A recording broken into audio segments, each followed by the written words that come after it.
Hello, dorks. Hello, hello. Welcome in. Welcome in. It's Unchowder.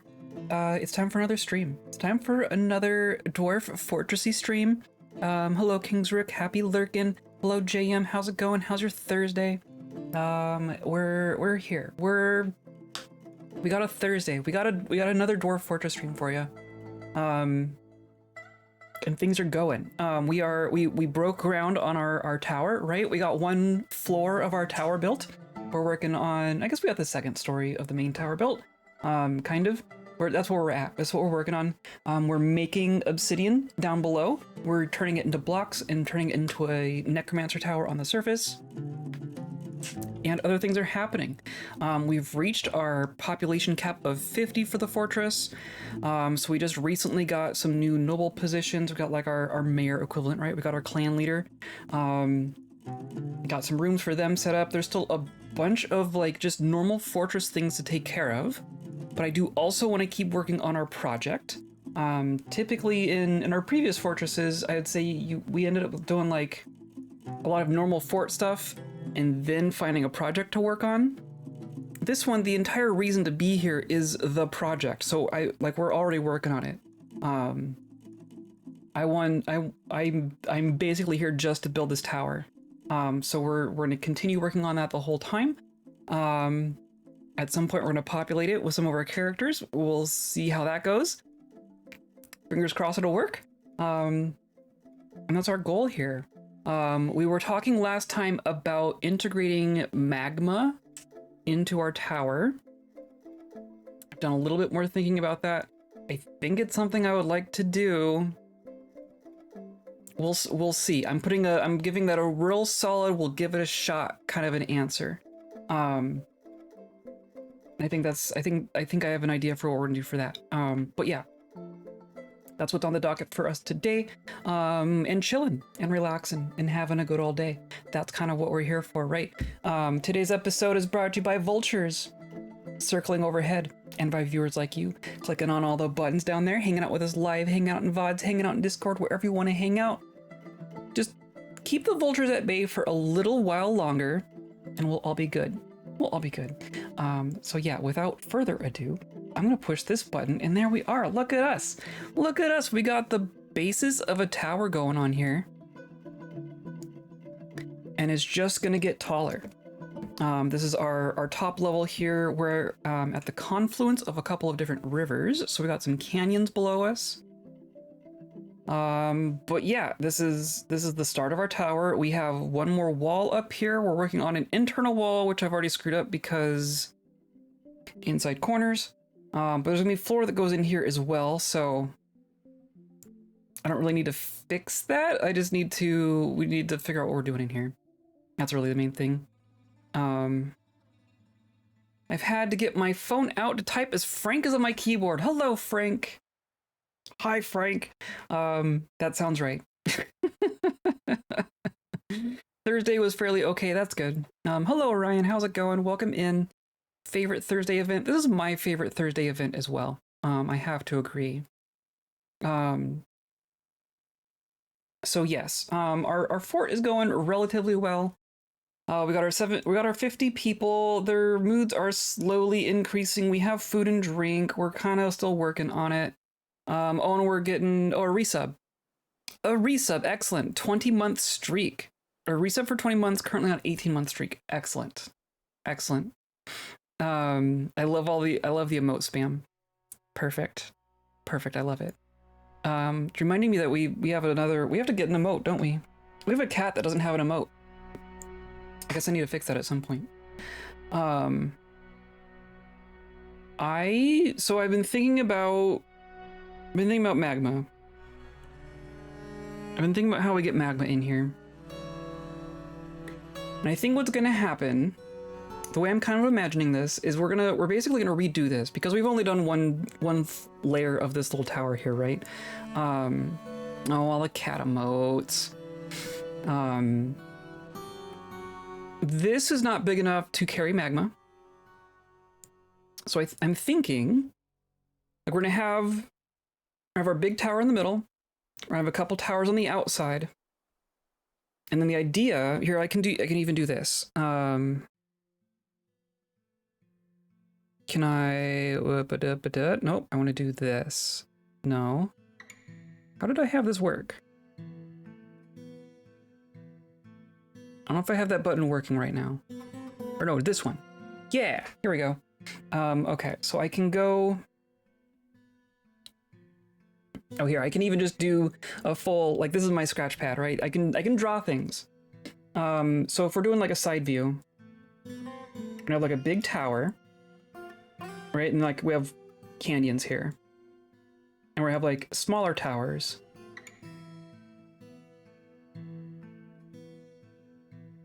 So the idea is there's gonna be like a ramp that goes up the smaller tower and then an arch. And then they're gonna like ramp up even further from here. And then we'll have, you know, some sort of deal on the top of our tower to make it look nice or something. I don't know. So invaders essentially come in from the outside. They're gonna come in through here and then up and then across and then up, and then in, and then down through the middle. That's the invader path that we're envisioning here.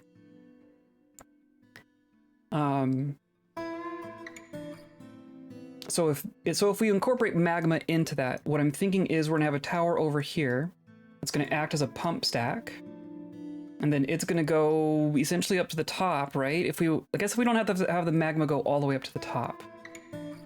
So maybe we do... Can I erase? Do I have an eraser in here? Erase, here we go. Maybe we go 3/4 of the way up. Well, then this is magma. And this is gonna have like an aqueduct that goes across. And then we're gonna have some mechanism for, you know, magma comes up from below and goes across, and then we're just gonna be able to like rain magma down. I guess this will be the red stuff. I'm gonna rain down the red stuff. That looks atrocious, I'm sorry.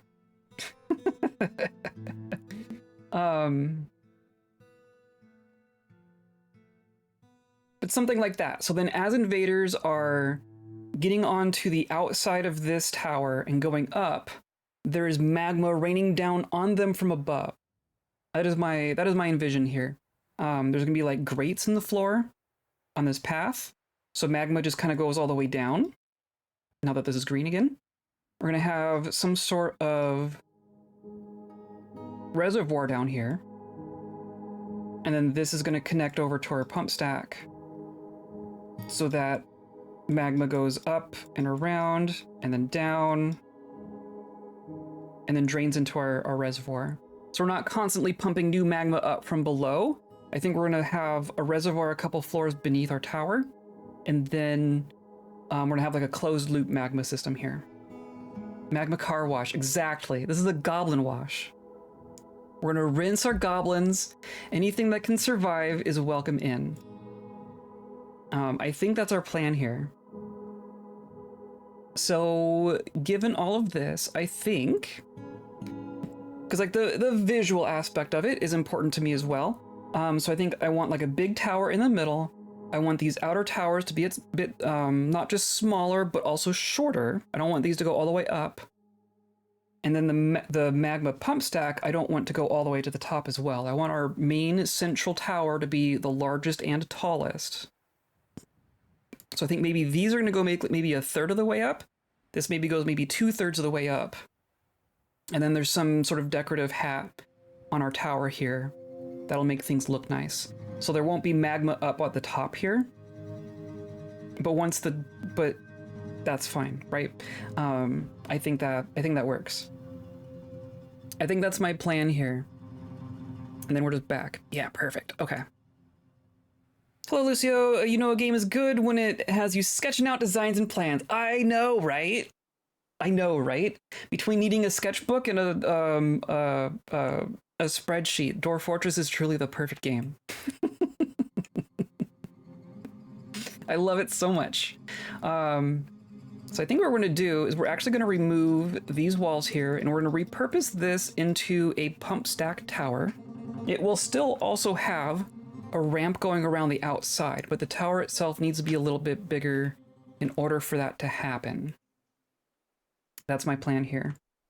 And then we're going to continue building this tower in the middle here. It's going to get taller. I do want to have a room in the middle. So we're basically going to have a path on the outside here, and then a room in the middle. I don't know what the room is for yet. Basically, we're just going to be building these floors, and then we're probably going to be replacing floors with fortifications in some situations. But we're going to deal with that when we get there. Right now, I just want to like build the structure, right? That's kind of my plan. The other aspect of this... No, I'm not going to take back what I just said. We're going to build our structure. We're going to figure out how we're using it as we go.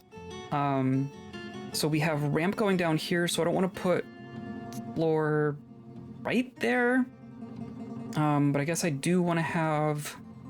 I do need a way to get in here. I don't know if we have a lot of available obsidian right this moment. I guess let's see. None. We have none obsidian. Okay. So we're currently at the step of... Okay, we are harvesting obsidian. Perfect. Okay, so we just harvested a bunch of obsidian. Probably someone coming down to grab this at some point. This all looks fine. So this is all in kind of its resting state at the moment. We have a bunch of obsidian sitting here. So now we just need to start carving it. So I'm just going to say, make rock blocks on repeat. You make rock blocks on repeat. These are tied to this obsidian specific stockpile. So they're just going to turn that obsidian into blocks. And then we'll use it. And then what else do we have going on? We have a bunch of bedrooms. Everyone should have a bedroom. Right? There's a lot of these bedrooms are taken. I don't know if anyone is missing a bedroom. No, everyone has a bedroom. Perfect. Okay. And then in theory, we're working on cabinets and coffers. Clearly, we have not done them all yet. But we can probably start placing a handful of them. So I'm gonna go ahead and do that. I'm actually gonna unpause.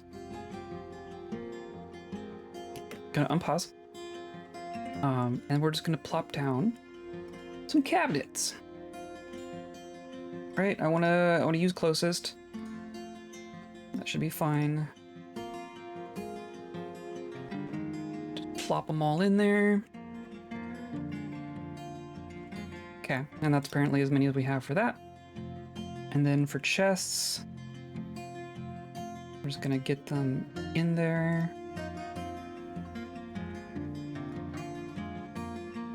Boop, boop. And there we go. That's as far as we got. We recently set up... We have a bunch of spider silk. We have a bunch of leather. We have quite a bit of leather. And we have our leather shops here. We should probably get like a squad going at some point. Should probably get a squad going at some point.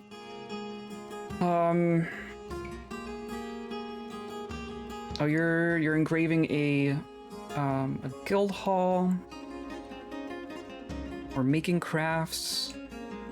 That all seems to be working. The other thing that we haven't done yet is we haven't gotten any forging going yet.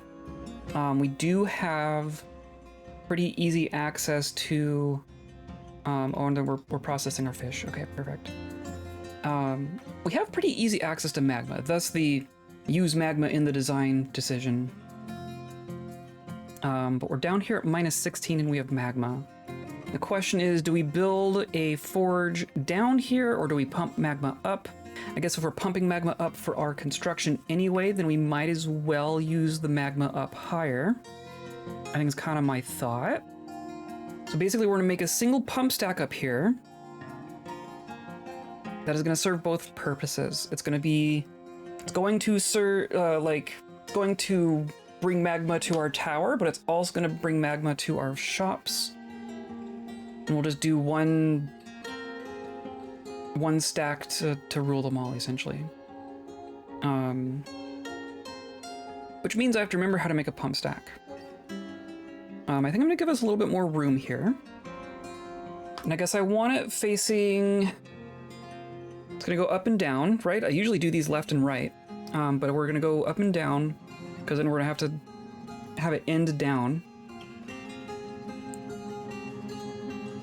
But somewhere in here, we're essentially gonna do, I guess I want to do plan mode.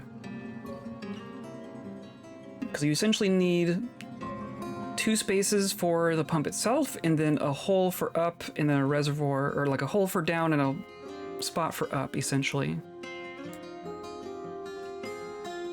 So I want this to go up. See, we can't go through here. Already running into issues. Though I guess we could just plow straight through here. That wouldn't be that big of a deal. This is just a random block stockpile.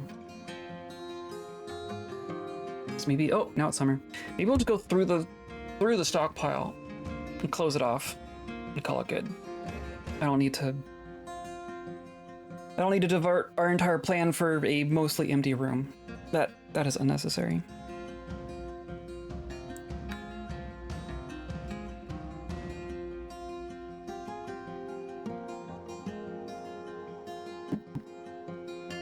Okay.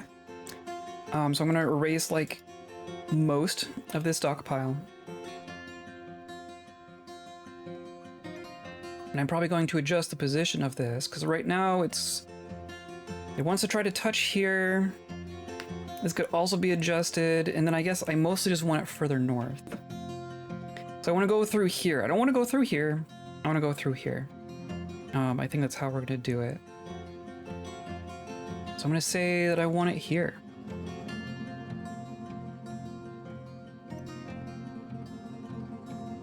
And that's going to be off center. What if I want it here? Still misses that, and then it goes there. Maybe that's fine, and then we just move the door. And then we come down through to here. Several, but not 100 stories down. We have to go through the cave. We have to do a little bit of work through here, but not nearly as much as you would in other spots. And then there's magma right here. Okay, I think this is fine. So I don't want to go over one. I do want to be center. I don't want to go too much further back. I do want it to be, close-ish to the tower. Yeah, I think that's what we're gonna do.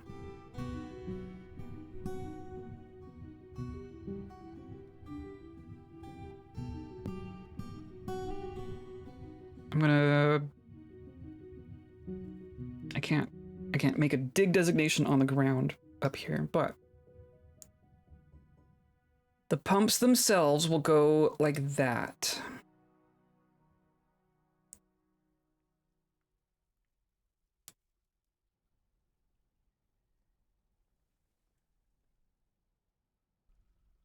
And then they go down from here, through the caves. And then the first level with magma on it is going to be this one. So I have to find some way to interface between those. Get magma out of here safely. But that's the placement of our main magma stack. I think I'm happy with that. We are going to have to build some wall here, I think. The other aspect of this is you need like access for people to get in and build things, essentially. But realistically, and the other thing we need is a bunch of magma safe materials to make this. And I wonder if we have sand. We have sandy clay. We have sand. Okay, so we definitely have sand. I think what I'm going to do is I'm going to make a starter forge down at the bottom so that we can make some glass things, because glass is magma safe. And we're going to build the pump stack out of glass, and then that will be used to move our forges upstairs. So The other spots that we need to plan for, we need to have a spot for the magma, our little reservoir, right? So essentially what's going to happen, and of course we built this like right next to everything. We're going to see if we can actually catch our magma. Maybe we won't have magma like right here, but we can do magma in here, like on the flats. Maybe we just do it on the flats. Just probably enough, honestly. So staying with our planner, I think having little individual streams like this would make sense to me. Can do something like this. This will be where the magma itself rains down. So we're gonna have like ramps and paths going up around the outside of our whole tower. And then in these spots, magma will be coming down.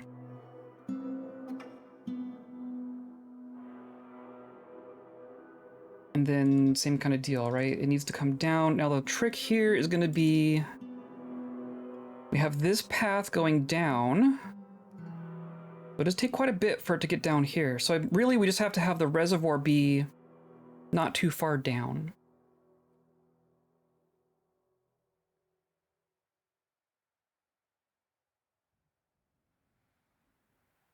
Right, so these are going to be how the water drain, or not water, the magma, the red water drains down.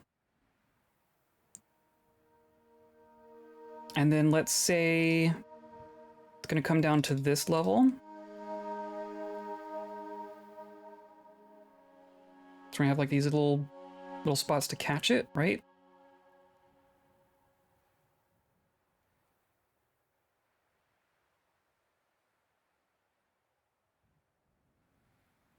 And then the reservoir itself should be over on this, over here, essentially. It doesn't have to be very big. It doesn't have to be very big, I don't think. And it just needs to connect with this. Is that really... Oh, I left it off center. Oh, it is off center. Dang it! Okay, well that's fine. We're fixing it now. Okay, I'm glad to catch that now.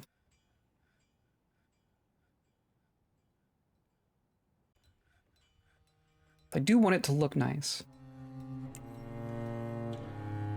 And then essentially we can have, you know, some conduits come across here. Maybe like that.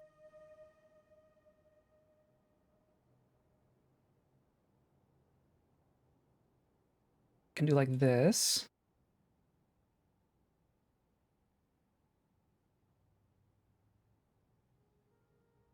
Maybe we do like this, and then this is our reservoir here.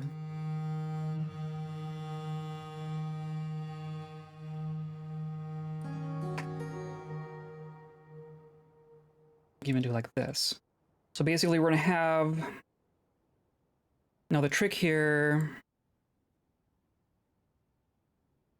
trying to imagine how this works.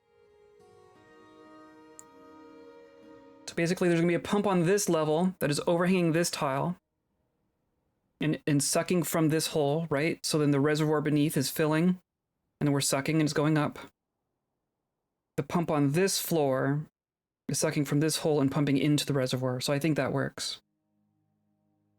I think that works. And we just have all this drain out into here.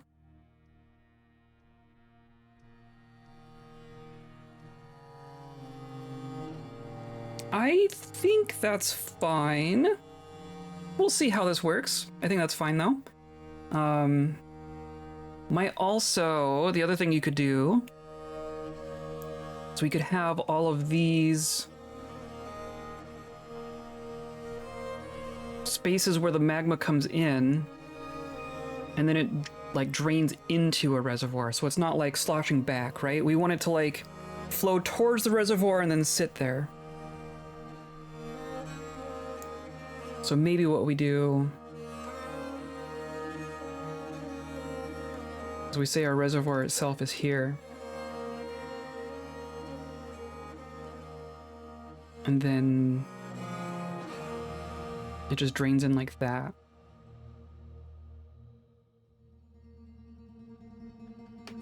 I think that's what I like. The reason I'm deciding all this now, so usually I would just like make a pump stack and then build the things off of it, right? But with stuff like this, I really care about the pump on this level facing a certain direction. I want it to pump, like I want this pump to pump from this hole and not this hole. So I kind of need to figure out what level, like my reservoir and all that kind of stuff is going on before I start putting down our pumps. So that's the main reason why I'm dealing with this now. And then of course I need to adjust how this worked. And this goes down this way. And of course now that leaves me more room in the cave. So that's handy.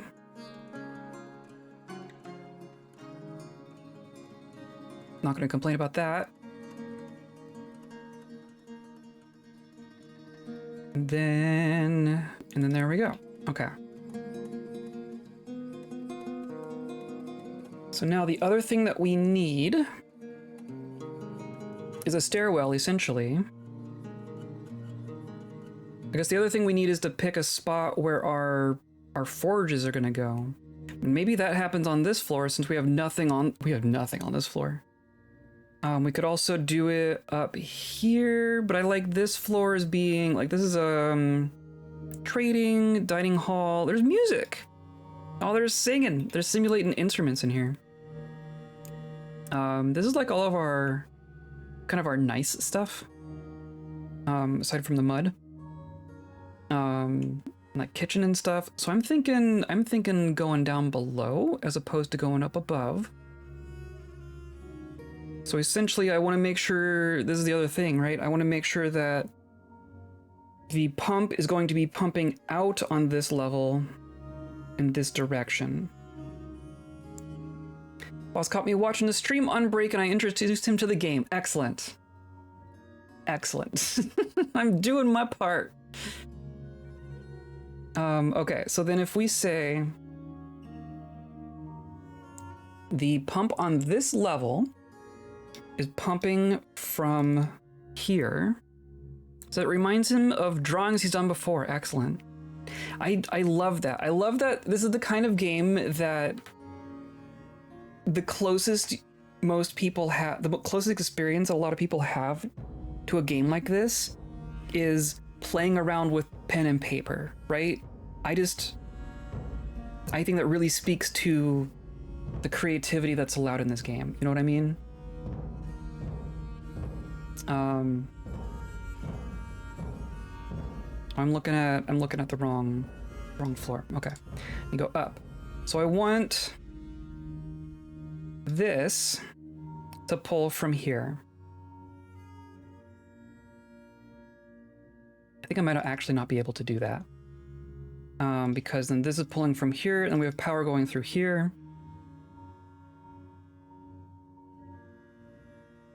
Actually it might be fine, but I'm gonna leave it for now. Focuses the brain on the possibilities of grids and dice. True. True. There are times where I wish this game wasn't grid-based. I know that there's no way to make it not grid-based. That is too fundamental of a change. But there are times where I'm like, I want to make circles and not have them need to be 10 miles wide in order to look like a circle. You know what I mean? So there's like, it's just enough of a constraint that it makes you really think about what you're doing. Okay, the other thing is that I don't want to dig these middle holes quite yet. That's mostly just for my sanity. But this is going to be how I mark which way each level is going. Of course, that one's not going to work very well, but then that's going to go here, and here, and then here, and here.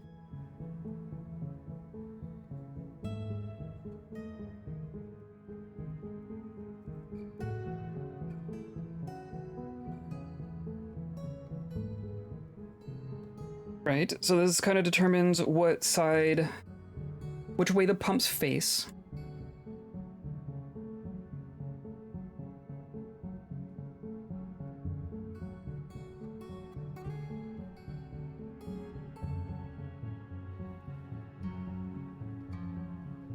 Sure is slightly more, it feels like more levels when you're doing each one by one. Make a fortress in the shape of the Elden Ring. Oh dear. All the runes, that would have to be huge. That would be huge. To actually make it look like it and not just like a blob, it'd be gigantic. You could maybe do pixel art, but if you want to like be able to walk through the walls, that'd be gigantic. That'd be gigantic. Okay. We don't know what the bottom's gonna look like quite yet, but that shows us which way everything is pointing. Right, pretty sure that is fine. Then if I say that I want to do magma forges on this level, or I guess we could have forges on this level. So we had forges over here, and then just have the magma down here. Need to experiment with power and pump stacks. Oh man. Well, you're gonna see it here. I don't know if we'll get all of it done in one stream, of course, but a fully powered pump stack is probably like I'd call it a rite of passage. It is among the more complicated constructions the game really intends you to make.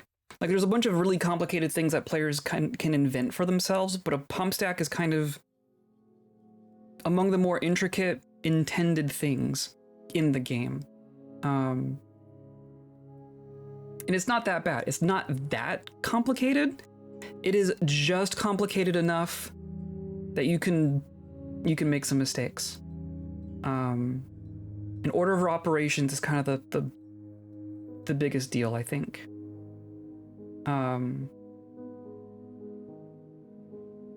Speaking of which, so I guess I'm gonna mark our. That's fine, whatever. The other thing that we need, other than space for the pumps themselves, is gonna be basically our kobold access. And typically, so there's something that you'll see a lot of people do with their pump stacks, which I have done in the past. You'll see them do like a T shape here, where you're a little, like you end up with like a little reservoir on each level for the pumps, right? People will make the reservoirs a little bit bigger than one tile, specifically for speeding up heat calculations, for FPS reasons. Because I'm not going to have this pump stack running at all times, I guess maybe the tower part up top is going to be running more frequently. But it's also going to be a tower free to the air, so I actually don't know how that would work heat-wise. I don't know that I've actually ever built a pump stack tower before. I've definitely dug pump stacks. I don't know if I've ever really gone above ground with pump stacks before. But you'll see people do, you'll see people do little reservoirs like this for heat reasons. I'm not going to bother with this one, but I've definitely done it in the past. The other thing that you need is a stairwell. And typically what you do is you have, we'll do like a pair of stairs here on the side. And then you need to have access to the room, but the tile that you can use is different on each level. And that's the part that I have to noodle through every single time. So if we have our reservoir here, that basically means I can't mine out this tile, because then you'd pump magma into this tile and it would leak here. So on this level, I need to access from here. On this tile, I need to access from here, etc. That's I think, the trickiest part of it. And you also can't just have a stairwell directly adjacent to it for the same reason, right? Like if you had a stairwell here, you have your pump would pump from here, pump to here, and you would just leak right into the stairwell. I think that is the most brain-breaking part of it all. If pump stacks of lava were in the real world, there would be so many OSHA regs, so many. So many. Can you imagine? I mean, basically like a metal foundry, right? Just giant machines made for bringing molten material around. Like you look up like YouTube videos of giant metal foundries, and they just have gigantic crucibles of molten steel suspended from a crane on the ceiling going over the entire production floor, right? Like that's just, if it weren't a thing that we were doing in real life, you would say that was insane. You would say, wow, that's the most ridiculous thing to do. We just do it every day. Looked out on being so close to the surface. We really did. It can be so much deeper down. It can be so much deeper down. Okay, so I'm gonna say that our stair is gonna go up to here. And we're gonna have kind of an off-kilter. It's gonna make for kind of a strange tower up there, but I think that's fine. We're just gonna go down to here. And then I want to be closer to the channeled end. I think is essentially how this works.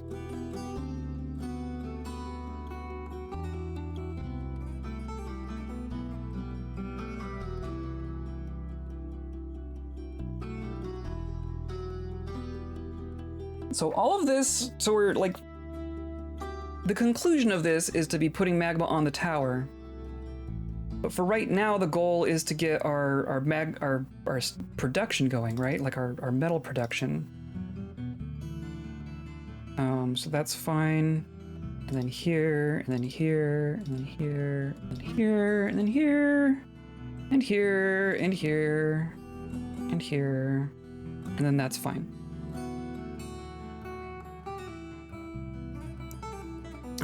So here we're gonna have to like build. So I don't want to do here. I actually don't want to channel any of this yet. But I do want to build walls here. For the sake of containing everything. We're just gonna use our blocks. And this is gonna go down to here. We do here.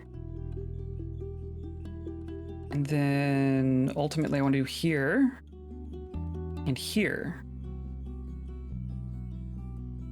And then also here.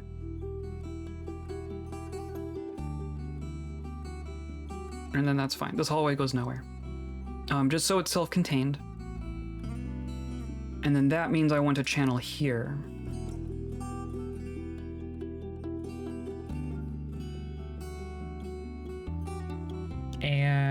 And that should be fine. And then honestly, maybe what we do, maybe this is our access floor. Maybe we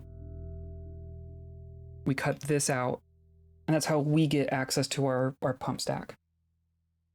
I think that is fine. And then what that means is we are pumped. So this one is going to be facing, this is one pumping towards the north, right? We're going to be pulling from a hole here, pumping up north on this level. It's going to be pulling from here, pumping down to here. So as far as where the magma goes, maybe we have magma on this level, and then the shops are on this level. I think that should be fine. We'll just have we'll have like our main production floor, and then we'll have our magma floor. I think that is fine. So we're probably gonna have our stairwell down. Maybe we'll have our stairs down like here. We're gonna have a nice little spot there for it. Why not? I guess I want to leave blueprint mode at this point.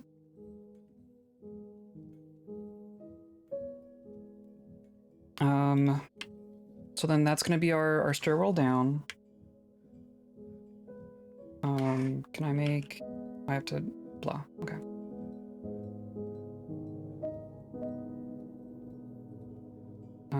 Right. I want this to be like here.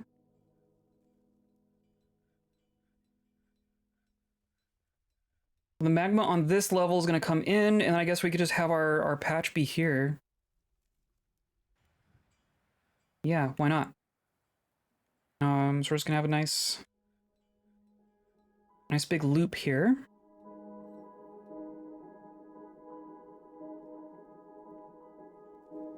Of course, it did that. I was expecting that. Just erase all this.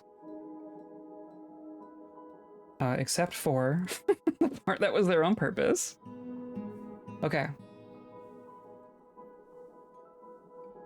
So then our actual forges are going to go in this space. And then the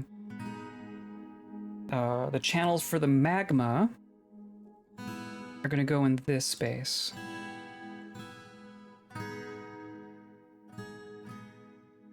And then essentially we're going to go across.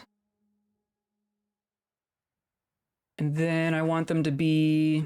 I only need one tile per workshop, right? And each workshop is going to be... Except I don't want them on a grid because we're kobolds. Maybe we just do... Maybe we just do something like this.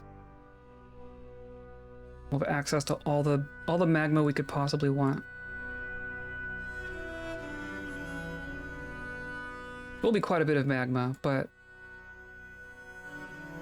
that's what I want, so whatever. And this is something you pump once and then you're done. So and that'll give us plenty of room for expansion as well.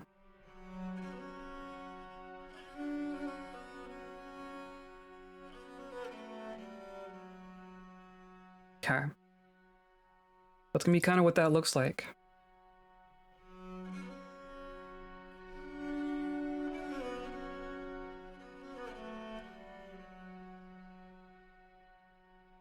Oops, and then get rid of these. Perfect. And then I kind of want a spot for our materials. Maybe that's all just down here as well.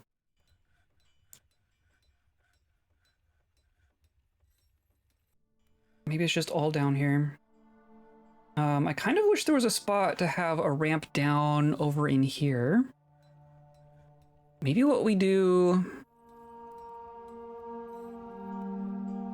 Maybe... Because that's our ramp up. I mean, I could just kind of steal a spot in here. Maybe that's what I'll do. I'm gonna...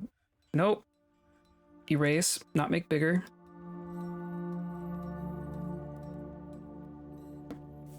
And then this is gonna go down, yeah. So I think something like that. And then this wall will just come in here. Yeah. I guess I want to get rid of this tile as well. Oh, come on. Oh, come on. I'm giving it a lot of jobs here. I'm gonna go wall, wall. Sure, and then we just dig out that. Can even leave that. No, I'll take that one out.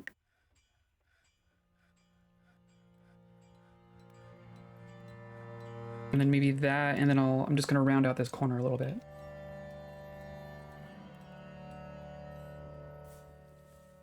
Something like that. So then we'll have a ramp down here.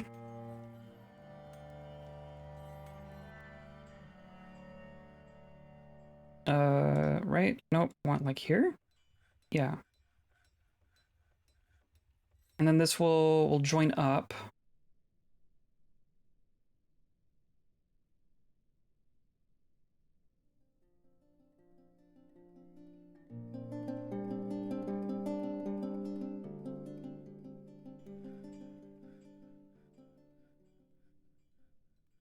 Something like that. And then you could almost have like another one like right here. Is that useful? That might be useful, actually. What if we did just right here? That's basically perfect. So I'm just not gonna go above this. Yeah.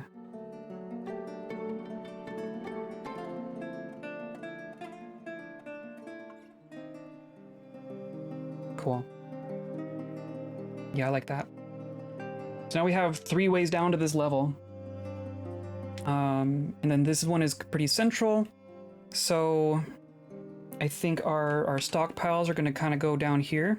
We're gonna say I want raw goods to kind of be like right here.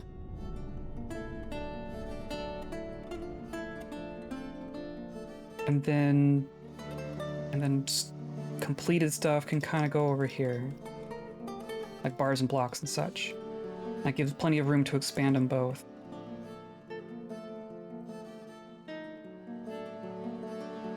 Because like really this could take like this whole inside in here as well. And then we'll have, you know, stair paths through here.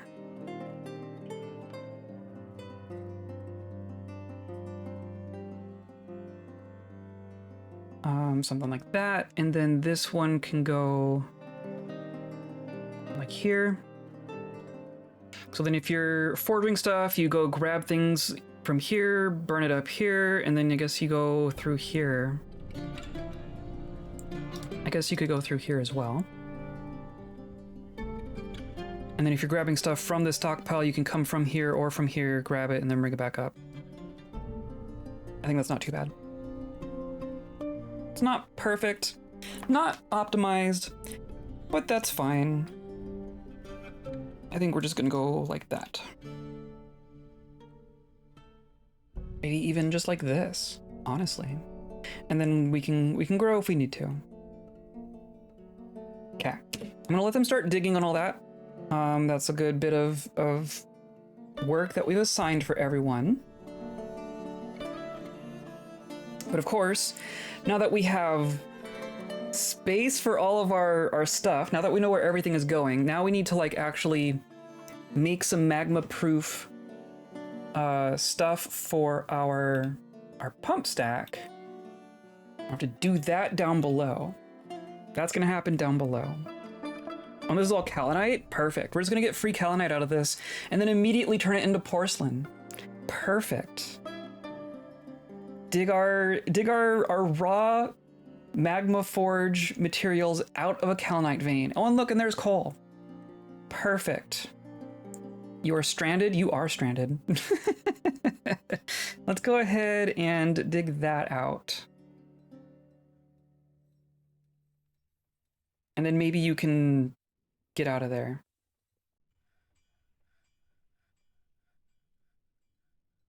Someday, now that we've given everyone a bunch of digging jobs. This middle of nowhere has been blessed by Armek for some reason. It's gotta be blessed in some way, right? There's gotta be some reason why people would want to come here, other than the isolation.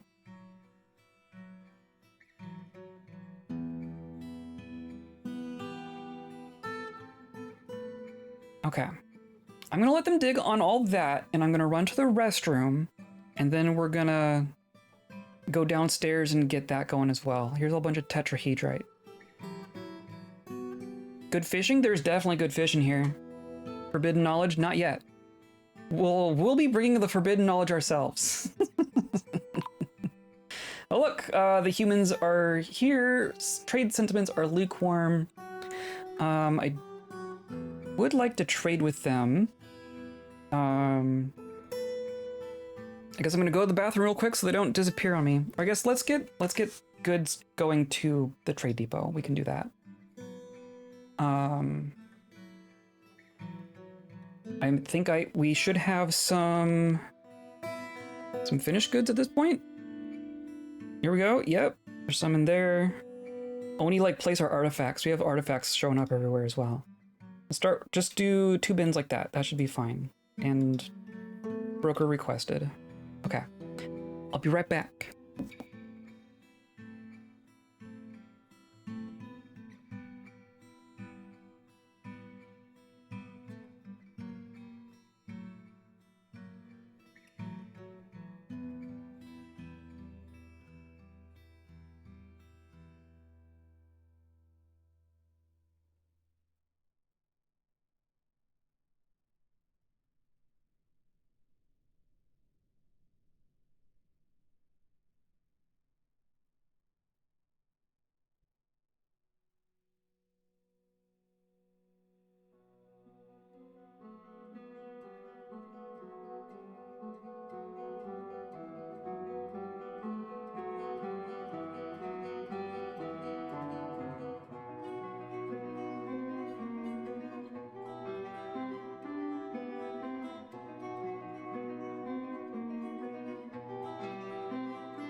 Okay, I'm back. What'd I miss?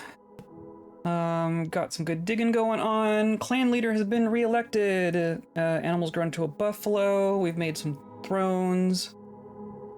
Okay, cool. Cool. Welcome back, thank you. All good here.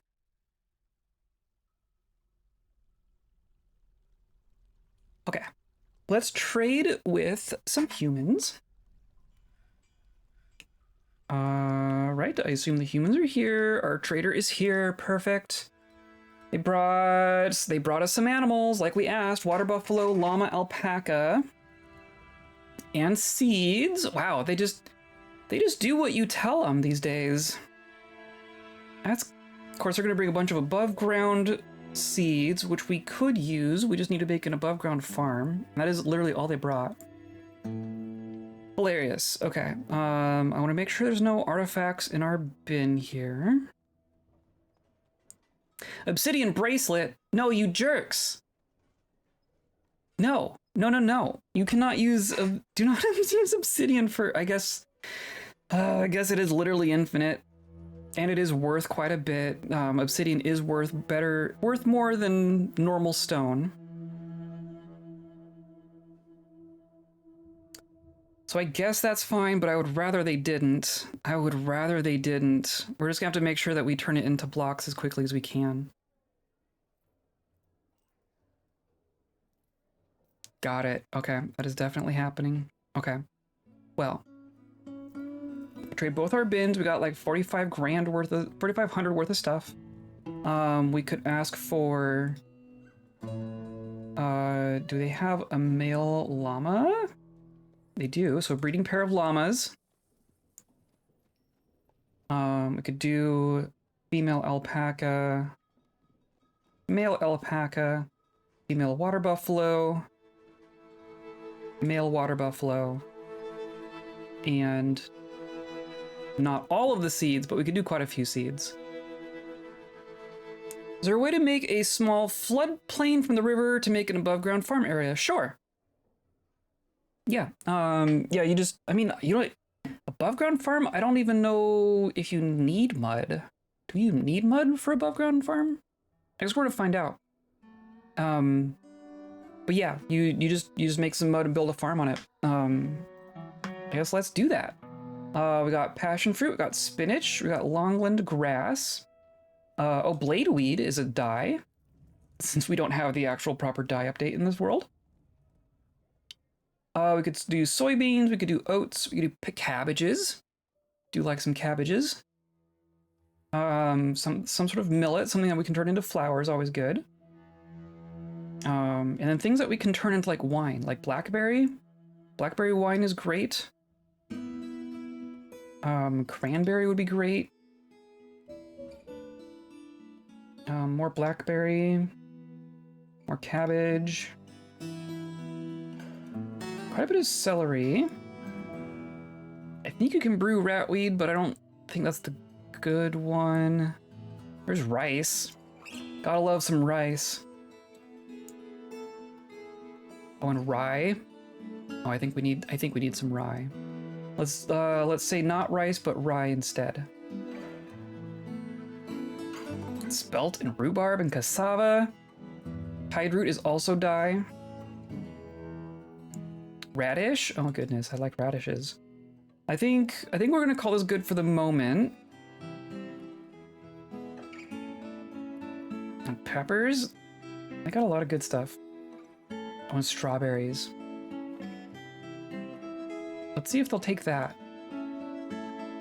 Nope, not quite. Okay, take out the strawberry seeds. There we go. Seems very happy. You'd better be. You better be. The trick is finding a spot to safely farm above ground. So we should make like a little covered area. We could do like...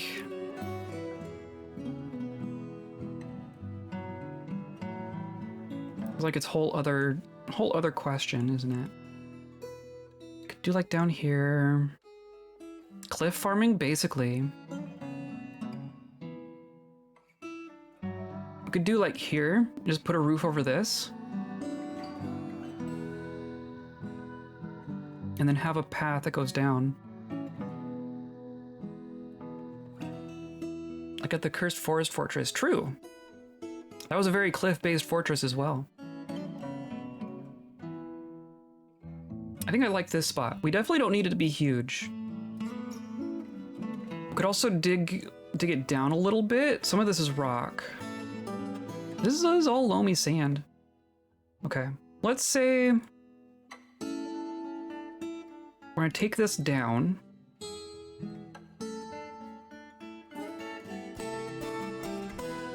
We're gonna take this down a level. And then we're gonna put a floor on top of it. Because we do have a bunch of, I guess not that many, we do have a bunch of shell blocks, but we're gonna use it all real quick.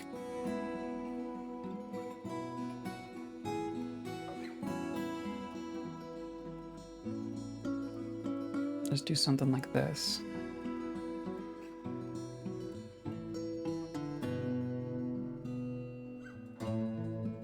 No access? Okay, yeah, we'll figure it out.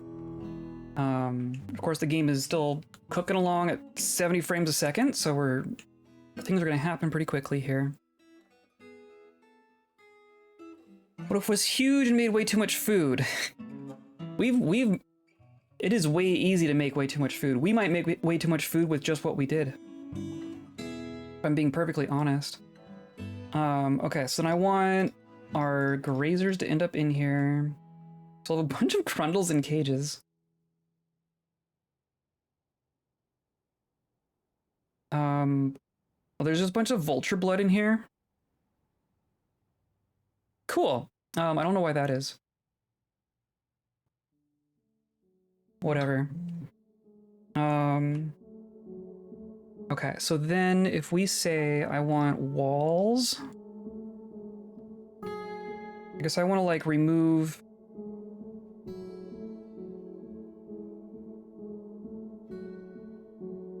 I guess ideally I want to channel here as well. Maybe that's what I do.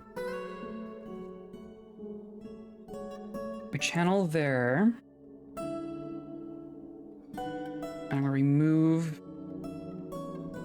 Well, I guess if they're gonna channel, then I'll let them channel first. One thing at a time.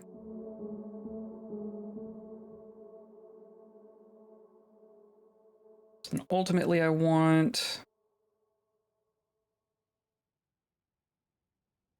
to come down to here. Oh, let's see, I'm already out of. I already need more blocks. Okay. Well, we can fix that. I'm gonna do rock block. I'm gonna say make 100. And then what do we have more of? We have some shirt. We have a bunch of quartzite. We have a bunch of shale. We're gonna do shale. That's what we already put down here. Okay. So that all gets done, and then we're gonna remove the ramps. I guess I want to channel here. Yes, I'll just leave the roof there. That's fine. Then remove there. And then a wall. You're just gonna go straight across. And that should be plenty.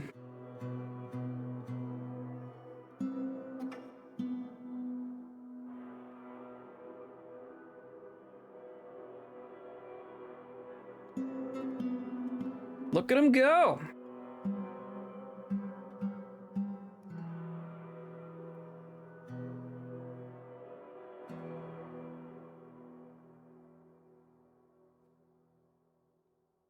And then that should all be fine.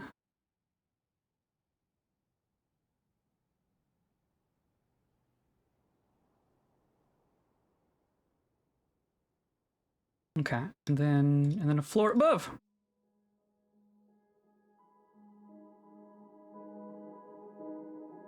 Nope, already need more. Okay, we'll let them make those blocks, and then we'll come back and put in the roof. And we're just gonna dig a stairwell down for them to access this from below. And of course now it needs water. Or does it? Does it actually?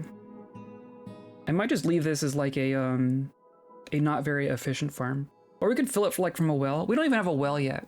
I haven't made a well yet. Farming. Farm plot. No mud. But it's not like saying it can't make it. I think it's just going to be a not very good farm. Are you stuck? You're stuck. Already stranded in the farm. How do I get you out? I think you just need a stairwell out. Maybe we go... Boop, boop. Let's close that off after the fact.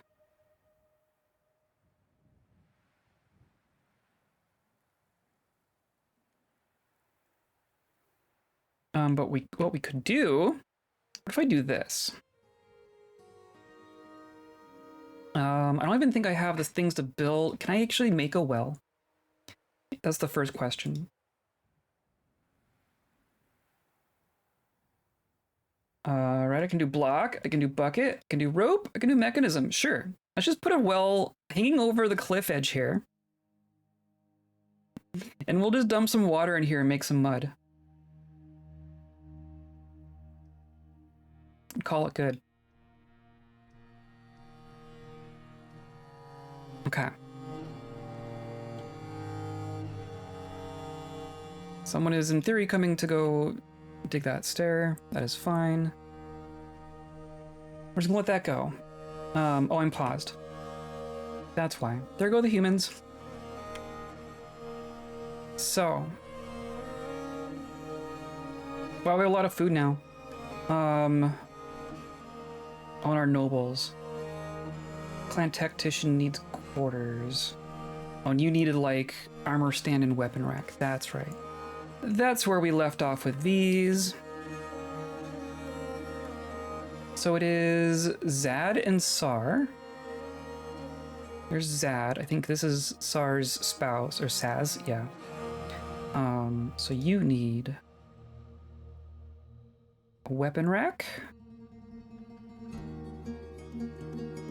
Weapon rack. Armor stand. Armor stand. And then that gets you those things. You have 2 chests and a cabinet. You have your stuff. You need a decent study. Your study's not decent enough. How about like 4 engravings? And then Clan Tactician Rosie needs a better room. And you are...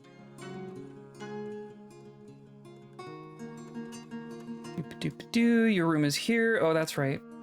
Do we give you just a bigger room? Maybe we give you a room down here. You don't get 2 rooms, but you do get 1 room. Just do like that. That'll be our clan tactician room. Okay. Look at all these blocks. Okay, we got a bunch of obsidian blocks here. Perfect, perfect. Hey, look, a strange mood. Good. I do want to come down here and work on our starter forge so that we can get our pump stack materials getting made. That is I think that's a step we are on right now. So, what's going to happen here? And I'm going to try to solve 2 problems at once, right? I'm going to have a spot where the magma pump can draw magma from, and that is also going to be the spot that powers, like, a single magma kiln. That's really all we need. So really, I'm just planning the spot where magma goes. So realistically, we have magma on this level, so I don't actually need to pump on this level. I think we're ultimately just pumping from above, so I'm going to be pumping from this spot right here.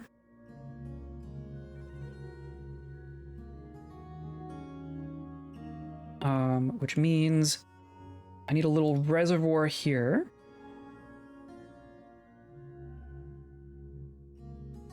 It doesn't even really need to be that big. And of course, I don't want to have...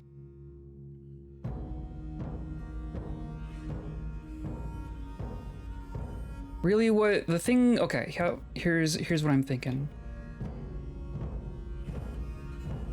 The thing that always gets me tripped up with this is that you're gonna have like a pool of magma, right? You're gonna have a pool of magma.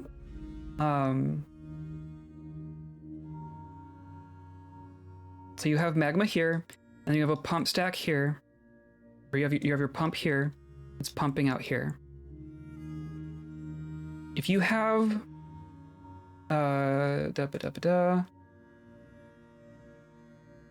let's see, our reservoir is like 3 tiles wide, right?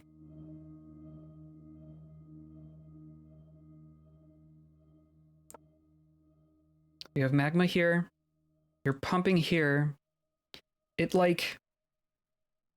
pulls out of this tile. You'll end up with like a hole in your pool of magma. And you're waiting for, like, the main time thing is waiting for magma to come in and access and get to this tile so it can go up. So like the main thing that's dictating how quickly magma gets into the pump stack is how quickly this one tile fills. That's what I'm thinking of here. So I'm thinking having the tile that's getting sucked, our suck tile, is going to be the middle tile. I usually have it like on the edge, but then you're just waiting for magma to move from one edge of your reservoir to the other edge of your reservoir, which is silly. So what if you have like the tile that's actually being drawn from in the middle of your reservoir, and then we just need to fill to fill like that, right? So ideally we would be filling from multiple tiles even.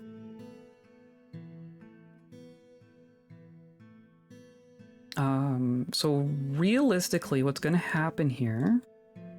How do I want to do this? I could also just go down another level and do it from here, and it would be all nice and even. Maybe I do that. Maybe I do that. Maybe I say our pump goes down one level further. So that means we're going to pump from the south side now, which of course screws it all up again. So what if I go down even one more level? So I have my hole there, hole here. So then my reservoir is here. Of course, now it's strange there. Why? Why? I think that's fine though. I don't need to go down. If it's just going to be awkward on that floor, and I don't need to go down.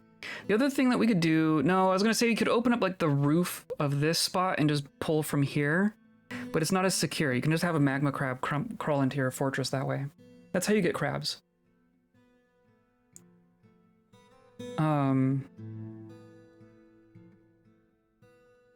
So let's say pulling from here, no one wants crabs, especially not magma crabs. They have a very, very specific kind of burn. I think what's going to happen, so we're essentially going to pull in like this.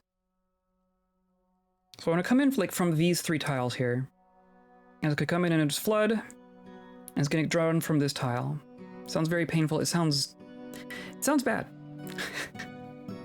Sounds like a bad time. So we're going to, I guess, so we need, I need fortifications, and I need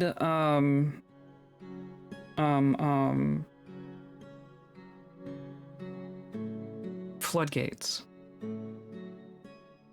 I do think I need both. So I'm gonna like, so these are gonna be channeled out from above. I guess that's the other thing. I'm gonna channel these three tiles out from above after everything is done. These three tiles are gonna be fortifications. And then these three tiles are gonna be floodgates. Then of course we have this corner, which just makes everything worse. So these are floodgates, and then it just flows into here. Maybe it's fine. Maybe, I mean, we're not going to have like a full surround, but I think that's fine. I think it's fine. And we're coming down to this level so that we can dig our stuff. That will get closed off afterwards. And then we can have a little room here, essentially. And that's going to be where our forge is.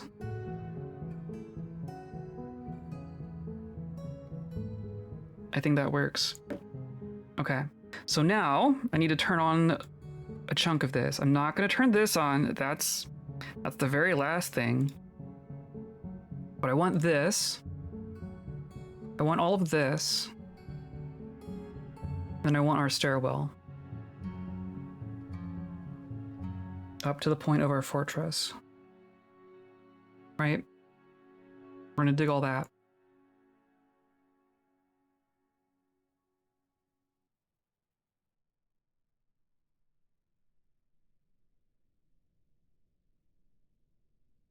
And that should be fine.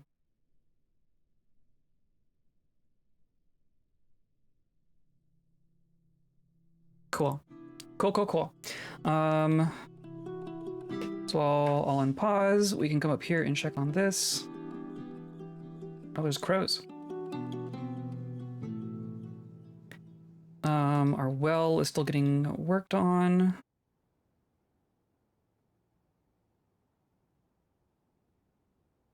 Oh, I want to build a wall here as well. Which is now difficult because I can't just walk onto the... Oh, come on. Onto the thing. I'm gonna take out those two walls. And we can work on floor. Should have shale blocks. We have some shale blocks. Okay, they're gonna work on it. I guess I was paused for a minute. Okay, I'm gonna do a wall like this.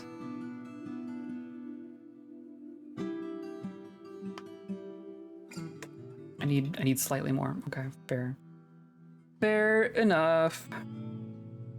Let's do like the middle chunk here. There, now we have 20. Except it always, need to do like 2 to start with. Hey, look, a well has been made. Okay. So now I need to create a pond. Or rather a series of ponds, as we learned in our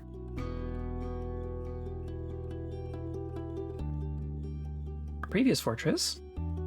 That's right, I want that to be filled with water, and then here, filled with water. Here, filled with water. Not water source.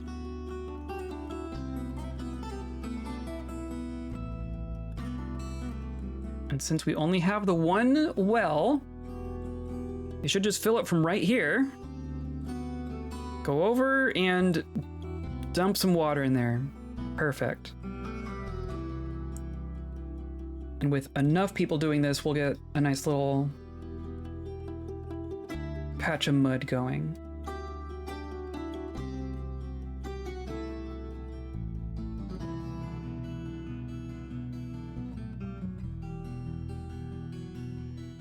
Not water source. There you go. So there, a small pile of mud. So that will slowly accumulate, and then we'll tell them to stop, and then it'll dry out. That's the idea here. Dwarf Fortress landscaping, the terraforming.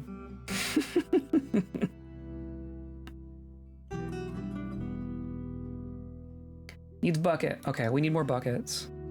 Let's do wooden buckets. Do 10 wooden buckets. Oh, you claimed a workshop but never started. Oh, you need bones? Oh dear. We might need to kill an animal here. Oh, and gems. We haven't started gems at all yet. Brought steam to the Antarctic, and now we shall make the desert bloom. True. True.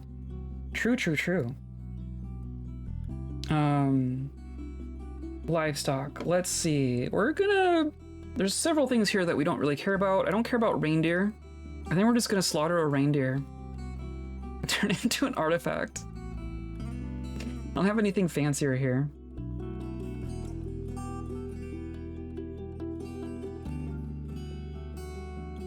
Where should we do gems? Maybe gems should go down here as well. Look at all that kaolinite. Oh my gosh, I love it. And our ramps all worked. I love it. Okay. Yeah, I'm gonna say that gems are gonna happen down here. I'm just gonna make like a single room for the workshops and the stockpiles.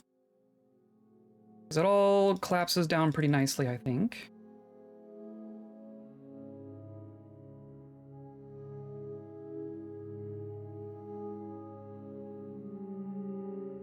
Yeah, we're gonna say all the gems happen there.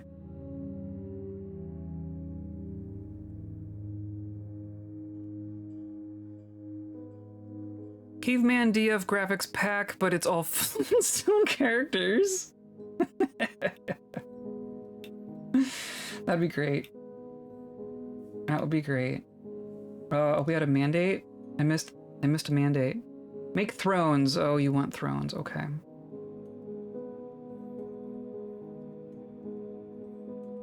Weren't we just making thrones?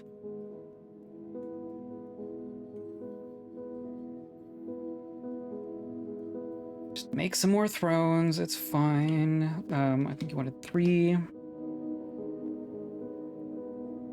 Yeah, make 3 thrones. Are you working yet? You have begun. Okay, perfect.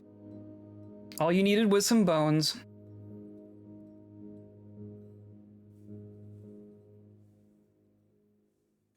Perfect. Okay. And then this is just gonna, they're just gonna keep working on this.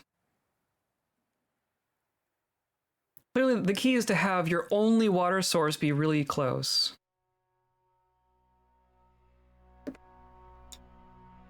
And now I want to keep working on our roof, but I need to start from this side now. And our wall, of course. So I think I can do this. So now DF Hack will properly make that work. And we can just do like that. No, not quite. Whoop. Sizzler the Brewer has created Urzler's Wrath, a shale crown. Excellent. Thank you.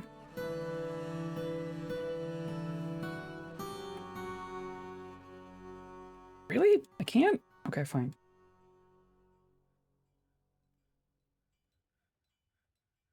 Can do that much.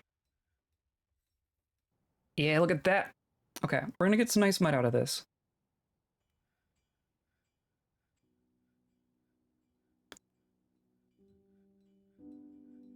And then we should check down here. Where's our forges? Okay, that all got dug. Very cool. So I need to build fortifications. This does not need to be magma safe necessarily. Oh, and then I need to remember what order does this go in? Is it fortification does it matter? I feel like it mattered last time and I can't remember why. To have fortifications and then the floodgates are the other way around.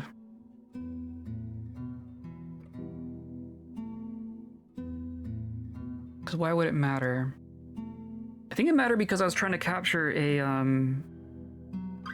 magma crab. I think we can just do fortifications here.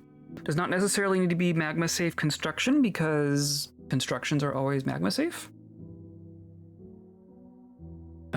Okay, and then I want to make a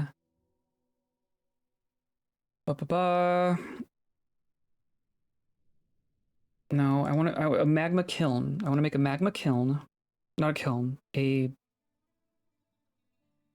glass furnace. Magma glass furnace. Right here. Blocked at this location. Oh, is the middle the only tile it can't be? Did I do that wrong? I remembered the wrong way around. Do that, and then just give us a little corner there. And I can't remember if I have more floodgates. I do not. So I need rock floodgate. And I want this to be halonite. I know we have a bunch of it. Let's go ahead and make 10 of them. And then you come down and do that. Perfect. And then I do want a magma glass furnace. Perfect. I do want you to be magma safe. Perfect. And then of course you need like stockpile area, which I don't want to plug.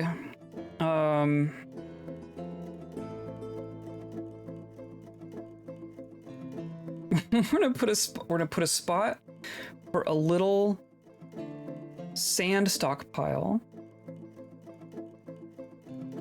Oh, and then you need like another. You need to make another kiln just to start the sand jobs, don't you?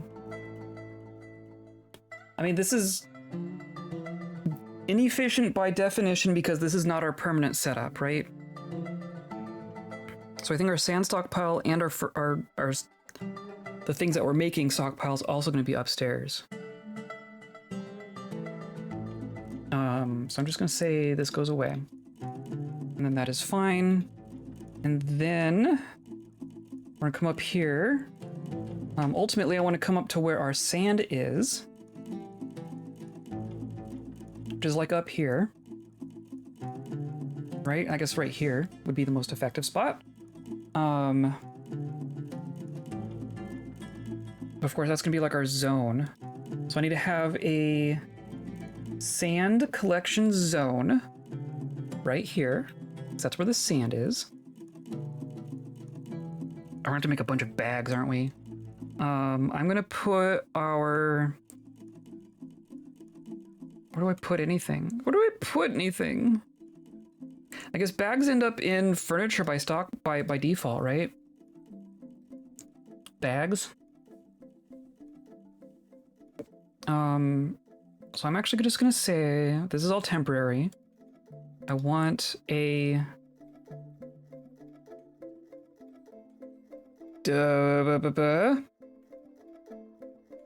glass furnace. I'm just gonna plop it down right here.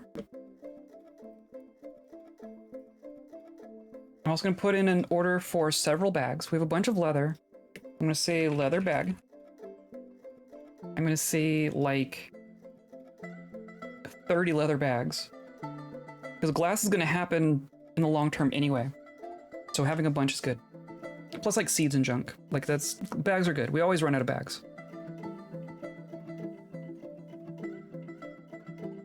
Yeah, look at this! Starting to get small piles of mud. I think small pile of mud is ultimately what we want. It's also like growing in, the grass is growing back in. So that's interesting. But yeah, you're getting mud.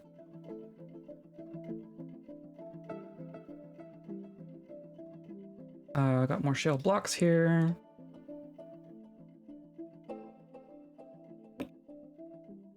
Praise rivers, praise rivers! Even when they're artificial, you gotta praise them. Oh, and artifacts. Let's get artifacts going. So we have... Was it this? This is gonna be our artifact storage. I think we made a bunch of displays. Perfect. Toss in a door. This is also going to be our generic temple, because we don't have one yet. Unnamed museum. This is going to be a new temple to no particular deity. The Salves of Vision. Perfect. And then this is going to be citizens and long-term residents only. Because all of our cool stuff is going to go in here. And then if we look at our objects, some of these things are treasures of the people that live here, but the item itself isn't here. I think is what is what these top four are. The maroon fragrance, excellent. To Generica, goddess of most things, yes. Goddess of whatever. So Kirlisasa is a tetrahedrite figurine. I'm gonna toss in here. There you are. I'm just gonna do this real quick so we don't lose track of everything. In our bed. Did I actually use our bed?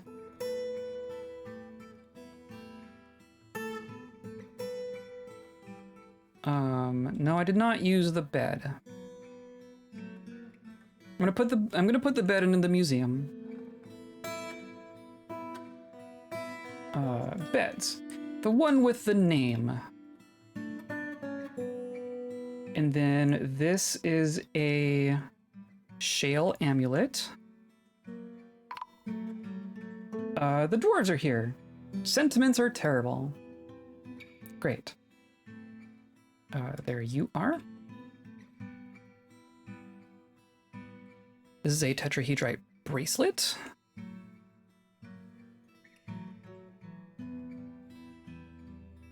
There you are. This is a kaolinite ear cap.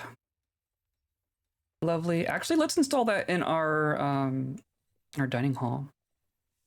I think that's an installed instrument. Instrument. Yeah, perfect. That'll add to the value there. And then these are kaolinite earrings.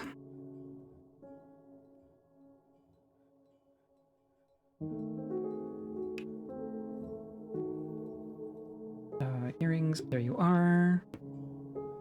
And our last one is a crown. Shale crown. Probably become an object of some office at some point. There you are. Perfect. Okay. Now, trade with dwarves. Let's find... Hopefully we have more finished goods after trading with the humans. We have a lot of, Oh, here's finished goods. Oh, but that's not the one I want to do. And then that's also not the one I want to do. Oh, but this. That's a good one. Also a good one. Yeah. Clearly there's an artifact in one of these, but we'll get that sorted out. We're working on it.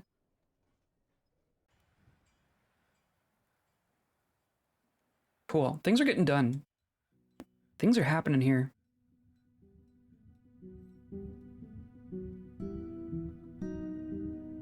Okay, we're waiting on our broker.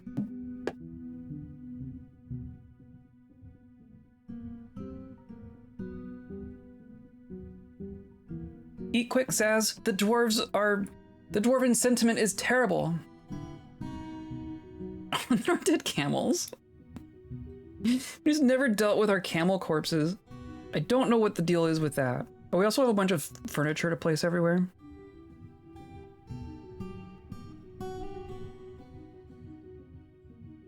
There's our trader. Okay. You brought for us a bunch of generic stuff. Maybe you should bring better stuff if you want to get traded with. Generic bags. Probably not a bad idea. You do have a bunch of cloth. Some meat. We do not need fish. Oh, cranberries, capers, sure. You do have a bunch of cheese. I guess we don't have cheese yet. We can start making cheese shortly. But for the sake of trading with the dwarves, I think we'll take their cheese. I also want to make sure that there's no artifacts hiding out in here. Might get away with just one bin. Yeah, that bin seems fine. Yeah. What else do I possibly want? A steel breastplate for only 300. Wow. That's a steal. That steel breastplate is a steal. But we're also going to be able to make our own, so whatever. Anvil? You can make anvils. I think that's gonna be fine. We are way over trading, but I'm thinking maybe let's give the dwarves an overtrade and make them happy this time. Seems pleased. You better be pleased. Oh, you better be pleased.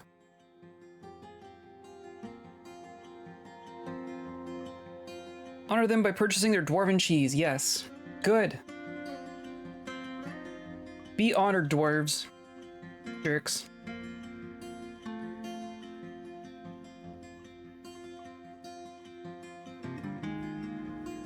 Just pop in some chests while I'm thinking about it.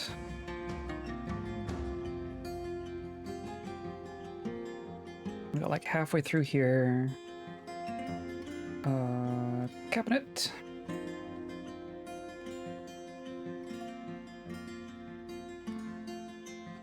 And then chests. You had one.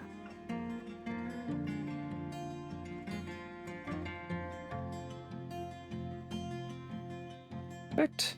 Then I wanted this room. I guess we should smooth it. Try to smooth this whole hallway while we're at it.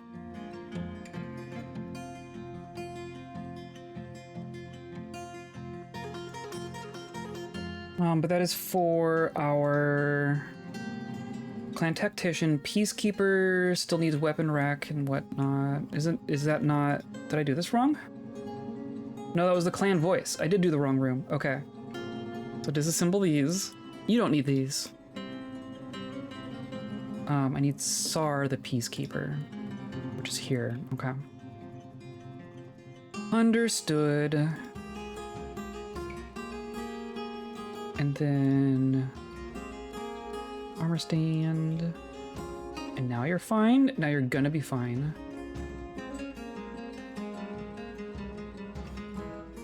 Plop down a door. Plop down a bed. We'll also get a chest and a cabinet, because everyone does.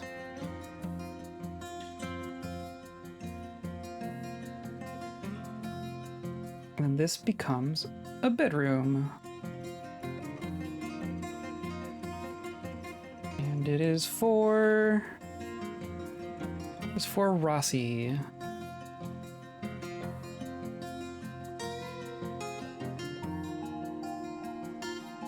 Go. And then we go and find Rossi. Get rid of your other room.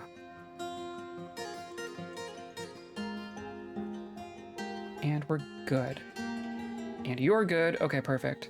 You still need 3 thrones. It said to make 3 thrones. I'm just gonna put this in as like I'm gonna expect this to be a recurring thing. I'm gonna put it in as a recurring thing. I'm just gonna say checked seasonally. And we're gonna call that good. Just make three thrones a season and see if that satisfies our clan leader. You're in here praying. Excellent. Perfect. Made a bunch of leather bags. Okay. Cool. So now you are going to collect sand. And I'm just going to put you on repeat for a bit, perhaps until we run out of bags.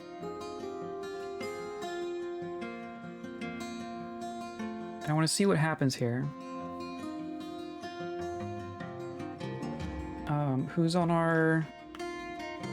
Collect sand. Let's just watch this job happen. So collecting sand, storing in a stockpile. This goes right there. Perfect. I'm going for a drink. So now someone else is going to collect sand. It's all just going to end up right here. Perfect. Okay. I guess I also want to say that this does not accept general work orders. That all of our glass jobs go down here to this job. And now what I need to do, so I need to count how many stacks I need, how many pumps I need. So minus 14. So I need 14 to get to 0. And I'm going to go up to 27. because I don't need all of those to get to our production floor, right? So long term, 14 plus 27. So we need like 40, 42 to get to the surface. Then we want to go maybe 10 levels up. So we're going to plan around 50 Z levels for our pump stack, which is a modest but not gigantic pump stack. So what I'm going to do here, I want green glass blocks. Do I need block? Yeah, let's just do it. Green glass enormous corkscrews and green glass pipe sections.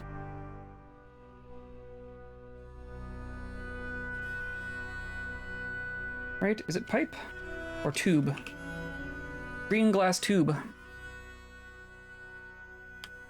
gonna say 50 of each of those.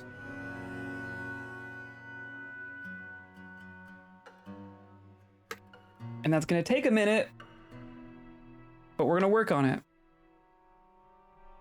Everyone's playing Peak. It was on sale. I just played Peak for the first time this week. So it was $5, and you really can't really can't beat that. And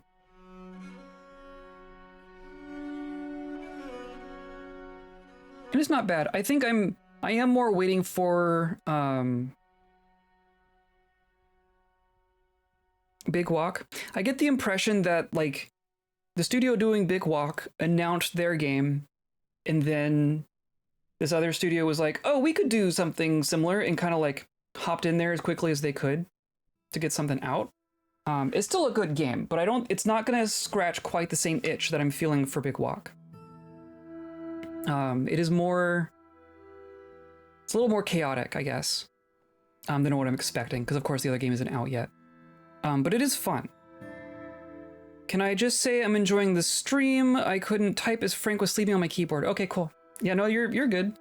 I know how that works. I'm hoping that you actually get the jobs here at some point. Maybe our manager's busy. I've played like an hour.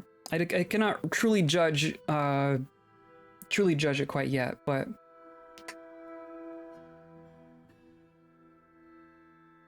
Peak was actually kind of the opposite. It was a small project some friends were making. Oh, okay.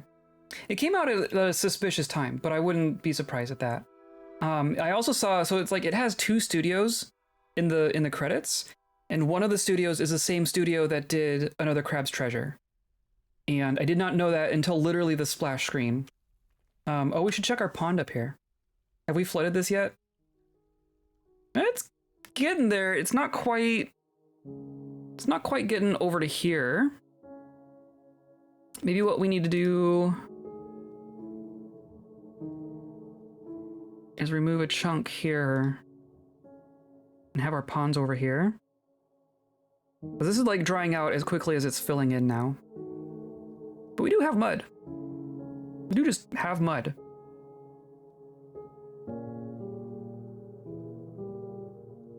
It still says no mud. I wonder if it really knows the difference. Cascading ponds would be cool. It would be cool. It would be cool.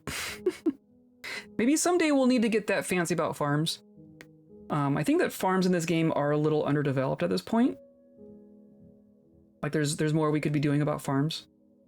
That's kind of the nature of the thing. Farms have been basically untouched in the time that I've been playing. So we're just gonna do some more ponds over here.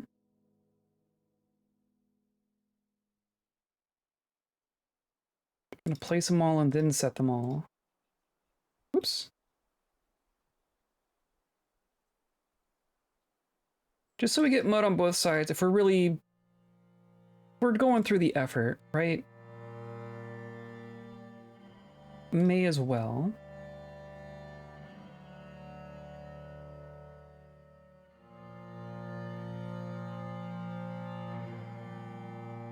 And I'm gonna get rid of these.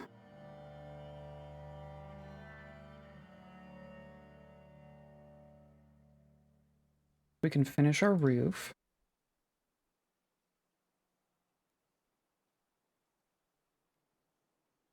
Like there could be a bunch of different kinds of farms, right? Like there are farms that want to be in water. Like what if like a rice paddy was its own thing? What if just making rice was its own unique construction in this game, right? I think that would be kind of cool. Okay, so I'm gonna do floor through here. We have a bunch of shale blocks now. Oh, we got shale blocks. We have our wall all situated. I think we're good as far as the construction goes. My idea could be have just the top one be normal farm pond area and then overfill to splash into the next pond for expansion. That's true. You could. Cave rice? Oh, that'd be cool. Mushroom-based rice.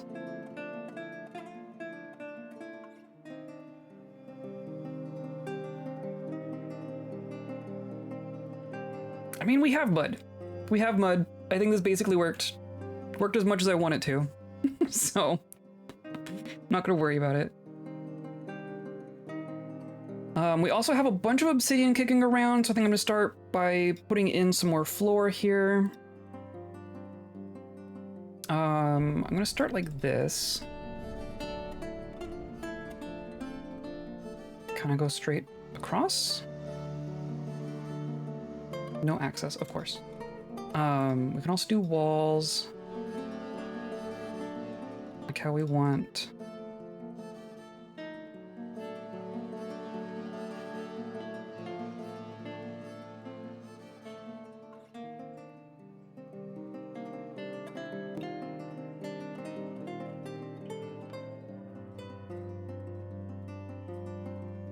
I'm just gonna start filling this in.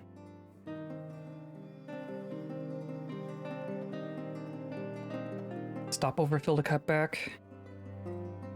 That's the thing, right? Is it would be a pretty intricate construction for a temporary need, but that's also how it works sometimes.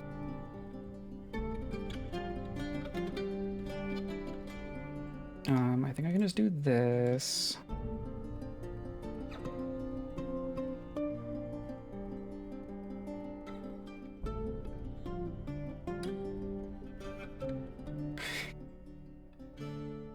Kind of a silly way to do it, but whatever. It'll get done.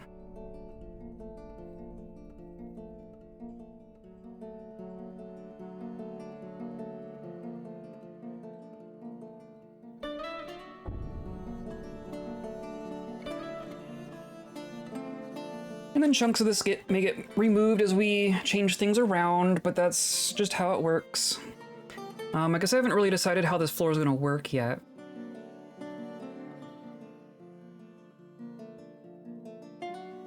So ultimately, the thing that's going to happen is there's going to be like an inside and outside, I guess.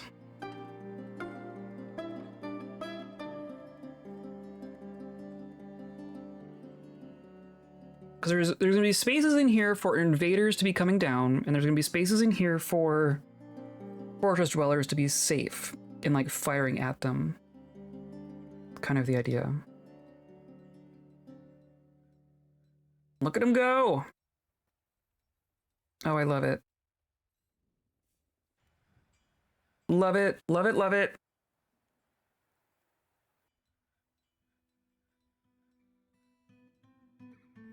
So realistically, this path around the outside, which is what the invaders are gonna be taking down, isn't gonna go all the way around, right? Really, I want them to like come down on the one side and then come around, or even come down like over here and go 3/4 of the way around.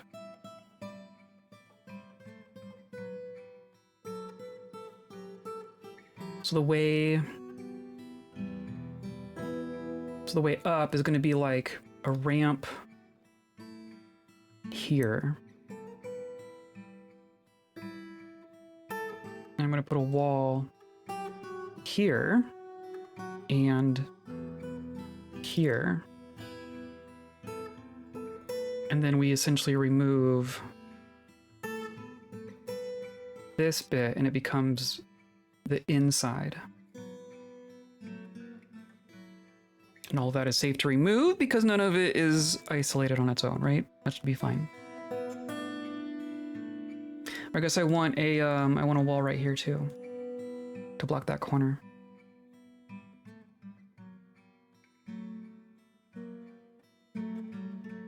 And then we just do floor through here.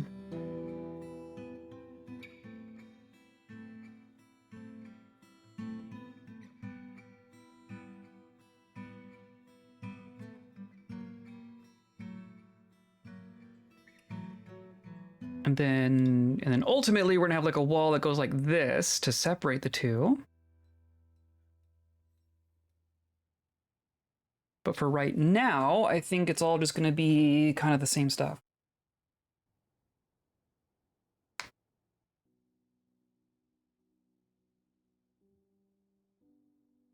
I think I like that. Maybe each floor will have like, go like 3/4 of the way around.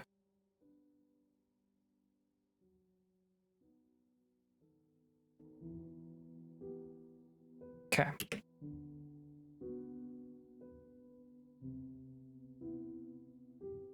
Perfect. I don't know what this middle room is going to look like quite yet. Oh, and then of course, that needs to be a wall, not a floor.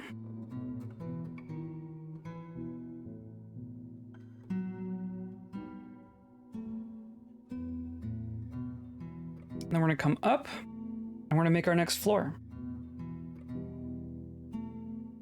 Or I need to construct. Right, it's going to be the exact same. It is going to be hollow. And it's going to be thinner. Right, I'm literally just going to do this wall first. And then it should figure itself out in such a way that like someone's going to place one and they're going to have to like go around the outside to do the rest. Unless they just pick them in very strange orders, which is also fine. I guess I can also put in our starter floor here. Well, I guess they can get to this wall. I can do like this, just to get them started.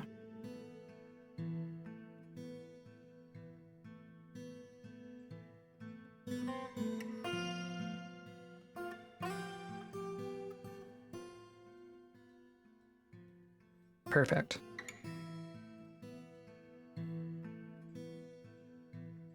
Okay, we're gonna let them. We're gonna let them cook.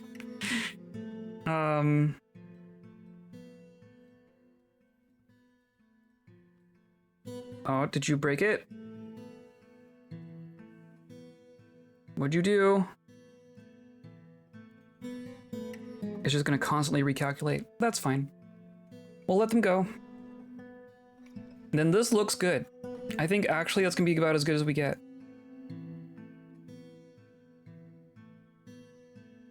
I think that's fine. We're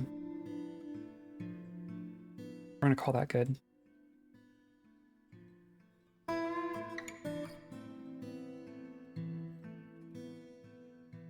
Okay, we have like 3 different things going on at the same time, which is not that ridiculous for this game, but you know. Not obsidian. This becomes shale blocks. It's all just gonna dry itself out. And then now we need a way for people to get in and out of here from within the fortress and not going over the surface. So I'm gonna say that we're just gonna have a stairwell that comes down here.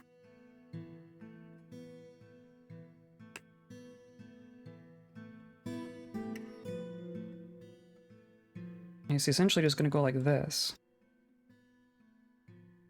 And this is the hospital? I guess that's fine. I guess that's fine.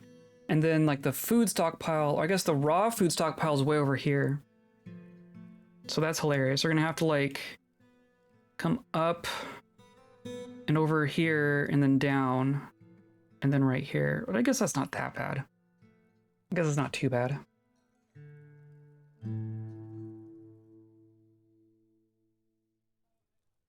So we'll call that good. That's their way in. And then I have a little stockpile for seeds. Right? I think that can just be down here.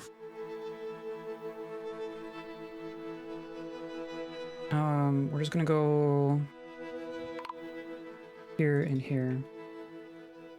Or no, I don't like having rooms with multiple entrances. It's a personal thing. Overall, trade sentiments are terrible. Okay, the kobolds are here.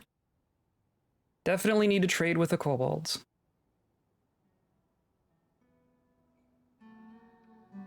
And I need to put a floor on this stairwell so no one can get in through here, because that would be bad. Okay. Bins. Please tell me we still have finished goods. Finished goods. Hooray. Not you. Here we go. Yeah. Good. Good, good, good.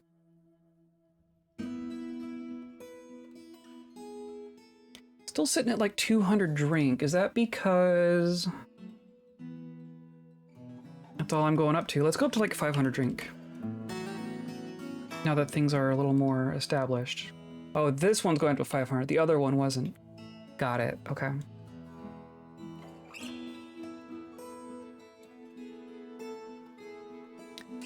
There we go.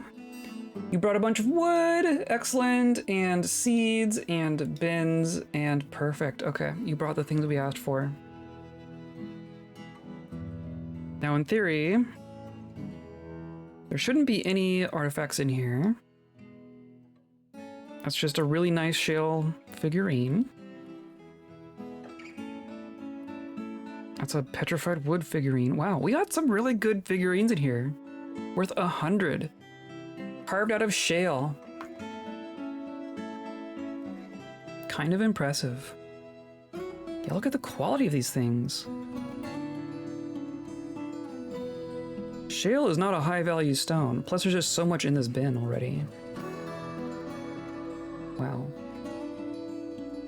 And a large gem, which is fine. A goosebone bracelet worth 1,600. Why? I guess we got that from the dwarves. Okay, that's just a huge bin. 7,000 in this bin.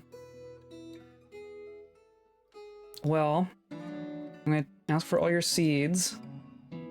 Can I just take all your stuff? I can probably just take all of your stuff. If I toss in a little bit more from this bin. Will that make you happy if I trade your entire caravan?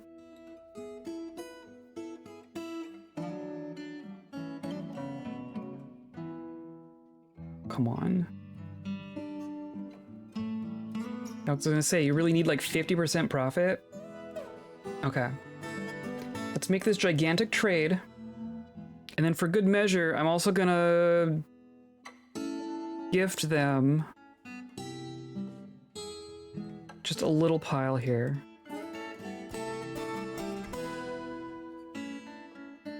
Offer as gift. I will see that our leader gets this offering. Okay, thank you. Hey, don't be grumpy next time. You are still asking for thrones. We'll see if that gets satisfied on its own.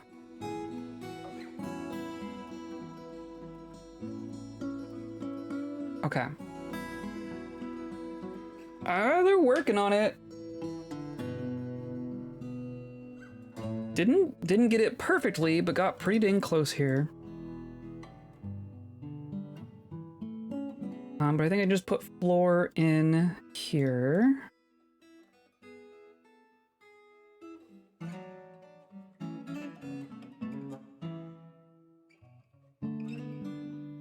Probably need to get our obsidian farm going on its next batch.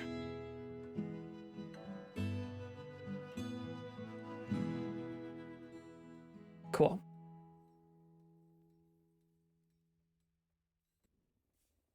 Come down here. Yeah, we still got quite a few, but I do want to keep us going. Let's go down here. There's a ghost. There's another ghost. I forgot that we killed someone else. I forgot that we killed someone else. So I need to go to Stoneworker. I need to engrave a slab to Zloret. I think I made a handful of slabs. Our glass stuff has not started yet. Curious why that is. Oh, because there's no magma in here. There's no magma in our glass furnace yet. That makes sense. So I do need to make our floodgates. Right, our 3 kaolinite floodgates. We're going to have to link those to levers. Late stage seashell jewelry. Kinda, yeah. We should also probably start digging out our pump stack. If there's nothing else we're digging. Everyone's satisfied except for the make thrones. Let's make sure all our furniture is placed. We got a lot of... there's so much stuff going on. This pod is good. This pod seems fine. This pod needs furniture. Boop, boop, boop. Boop, boop, boop.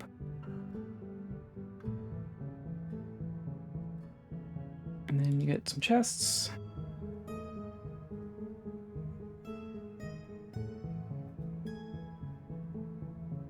Perfect. So we're good here.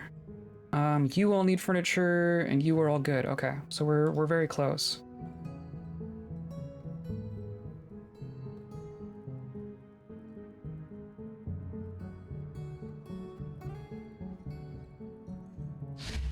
Cabinets. Hey, look, a strange mood.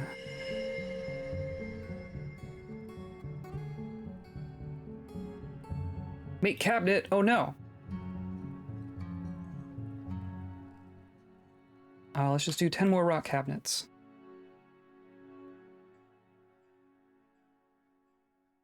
Okay, you are gathering something.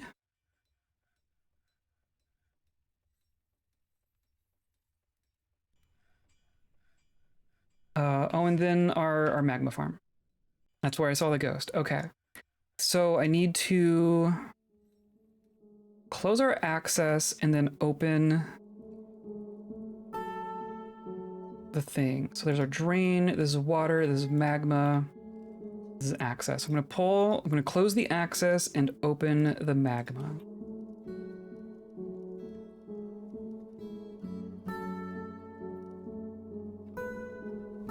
And then in theory it will flood.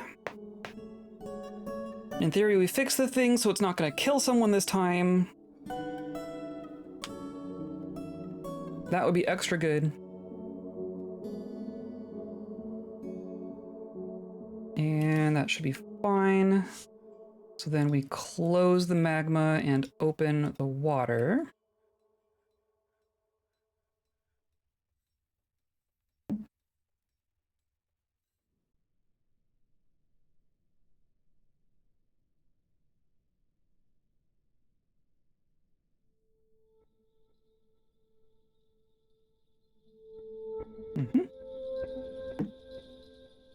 There we go. All of our floodgates have closed. It's all turning into obsidian. Perfect. This works so good. I'm so happy with this right now.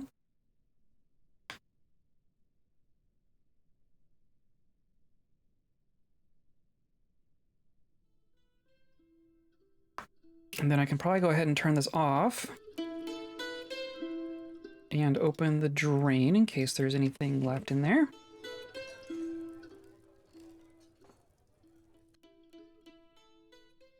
There's the drain open. So probably just the remainder of the water left in our piping, essentially. And then we just wait for this to dry. Which is like very ankle deep already. So here's the kobolds. Merit deserves reward. I come in power to establish this colony as an official land of our realm. Is this a terrible idea? Is this a terrible idea? Become a barony? A barony? Okay, DF Hack is telling us are their item preferences. That's hilarious. Who becomes our Baron, our Warren? Some of them have no item preferences, is kind of... 6? Bow, buckler, quiver, bed, bracelet, catapult parts. Hilarious. So ideally we would pick someone who likes things that we're gonna make anyways, like scepters? Wish it was Shem, I agree. That's true, if we held off. But if I can't get Shem to be a citizen, I don't know if I could even offer it.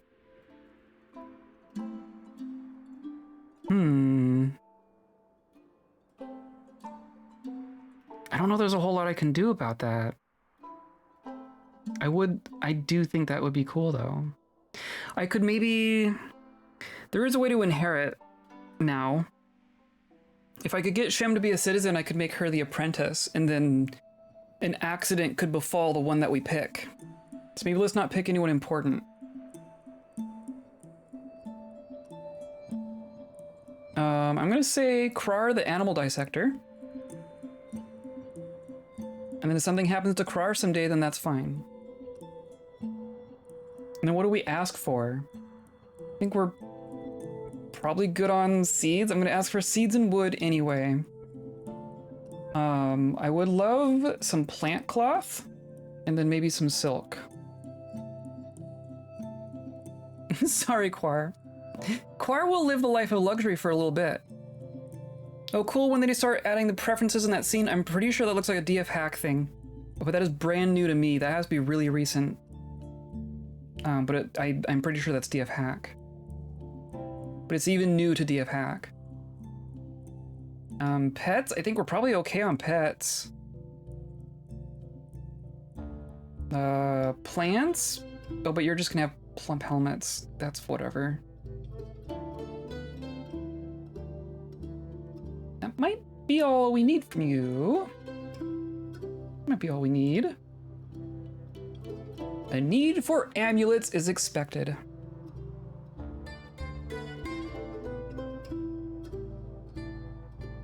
Cool.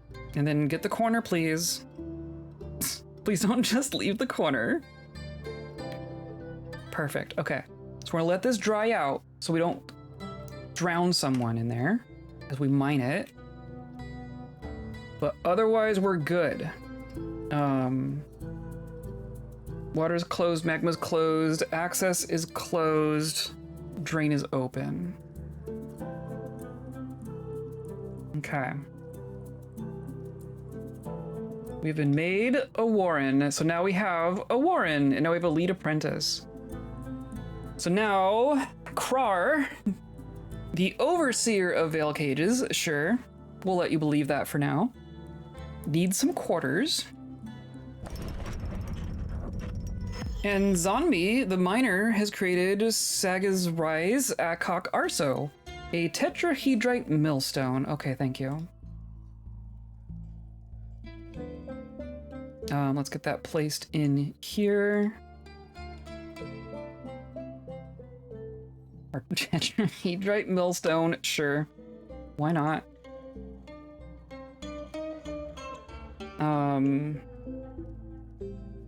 Kind of tempting to get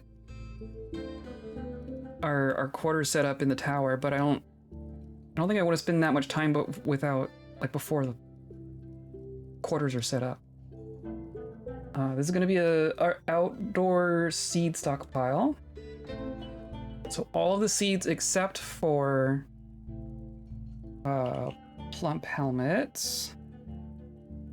And cave wheat.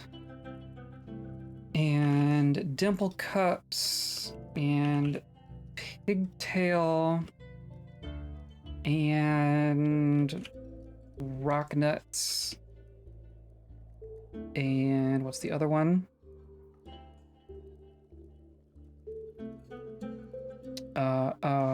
There's another one.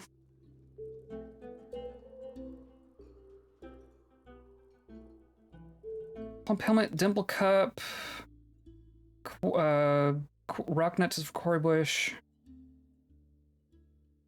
sweet pod. I think that's what I'm missing. Oh.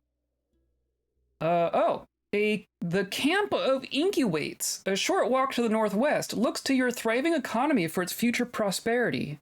A camp? I've never seen a camp attach itself. Was that an existing camp? Incubates. And there's the mucus scars. Is that...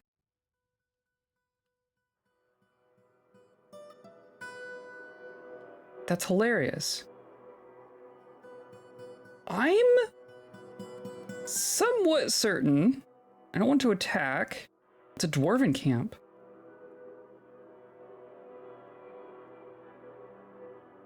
So if you think all the way back, it's all coming. This is a full circle moment. If you think all the way back to like our second adventure, when we were wandering through the wilderness and we came across that first dwarven necromancer, and he told us to go into a kobold cave to acquire a stolen artifact. This is the camp, and that is the cave. I don't know who controls this camp now. It's definitely not the dwarven necromancer, because he's been dead for a minute. Been dead for 80 years. But apparently this is still... I mean, it says a dwarven camp. The dwarven camp attached itself to us. But now it's... but it says it's not under our control.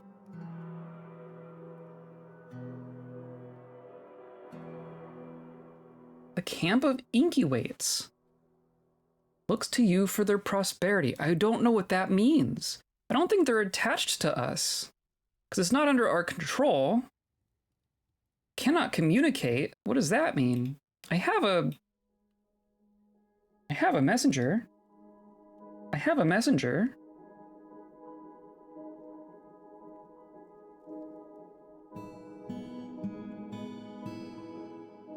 Interesting.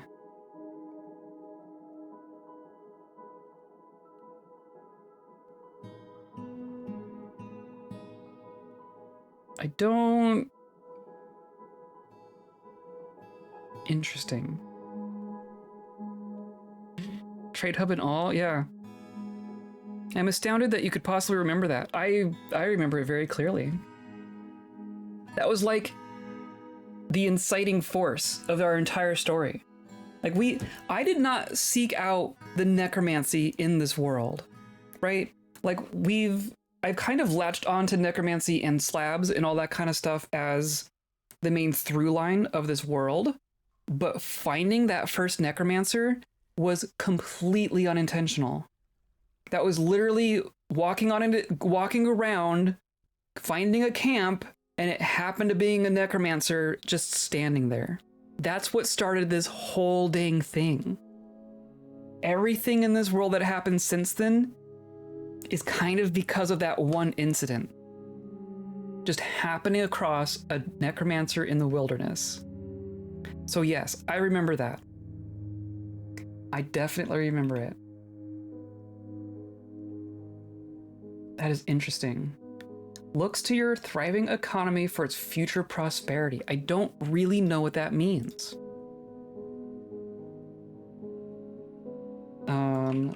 Sweet pod seeds. Okay.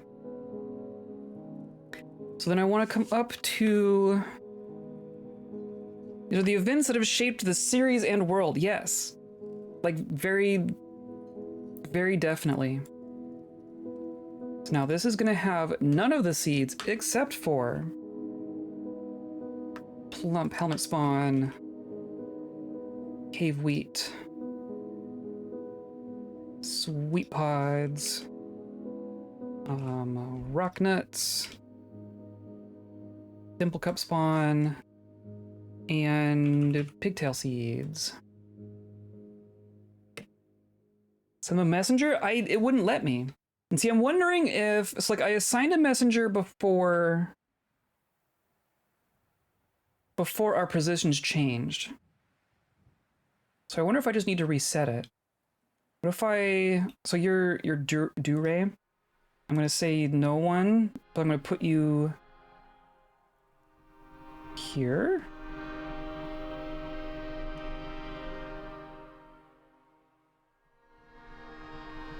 Let's see, now like made a new one. Okay.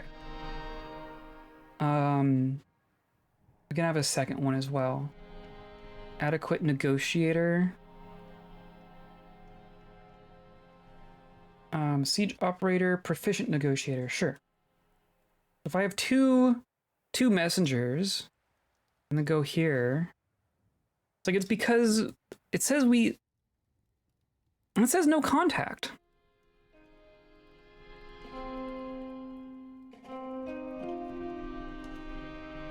Belongs to your civilization. But if I go here, okay, so like the Dwarven Mountain Halls, I could send a messenger.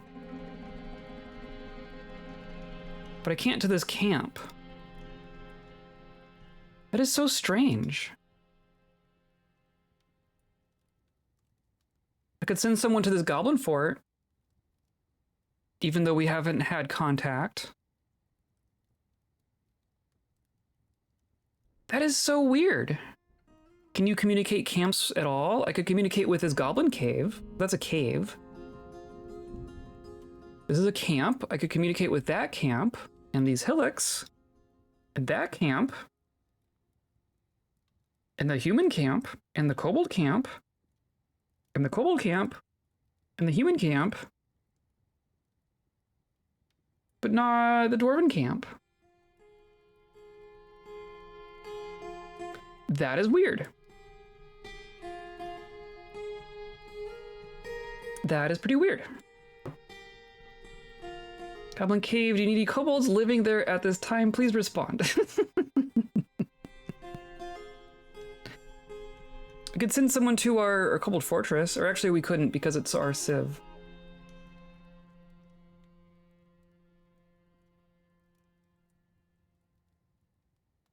Interesting.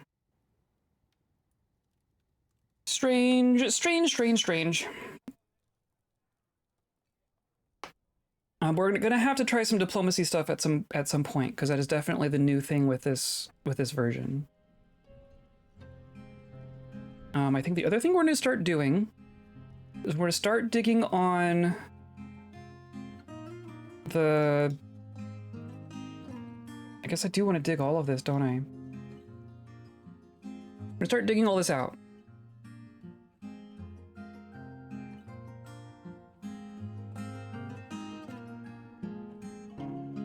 I need to be careful not to do too much down here. But now we have these, so now I need to go up here. I have a lever that's not being used anything. This is gonna be for pump, stack, magma flow. I'm gonna link it. Target needs to be magma safe.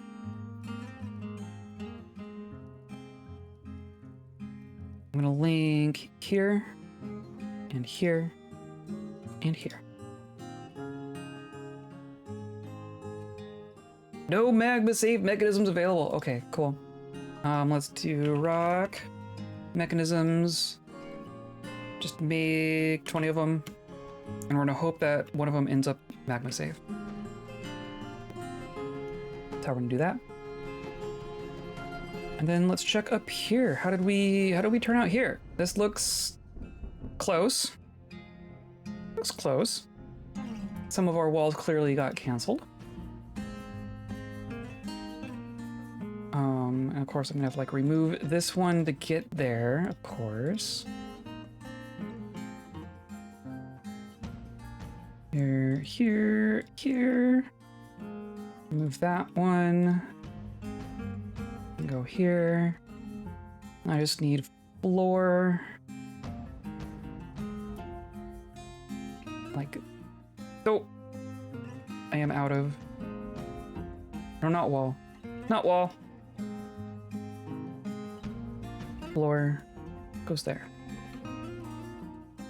Then we check our farm that has got done nicely. So now I'm going to close the drain, open the access.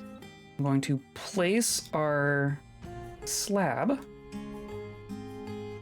While I'm thinking of it, slowly turn our dining hall into a graveyard, as you do. See, there's a bunch still here. We still have a bunch. We still have a bunch. But now we can come down here. And I'm gonna say that this is higher priority than digging all the other stuff. Because I could just do all this and then go back to it.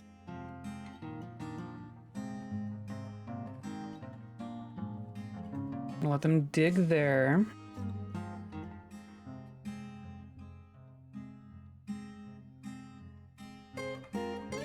And then they'll work on this. And then, do I have more? I have a mechanism. Ghostly miner put to rest. Good. Construction of certain goods. You still want thrones. Fine. While they're digging and stuff, let's find a spot for our warren.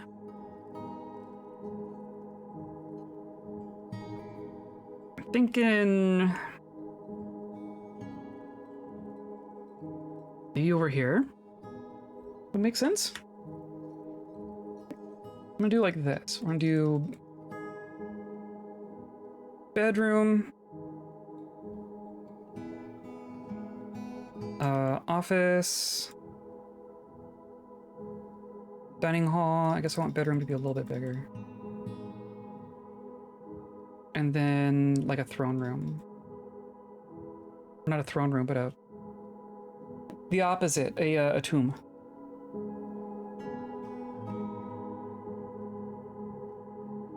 So that's gonna be our nobles' quarters.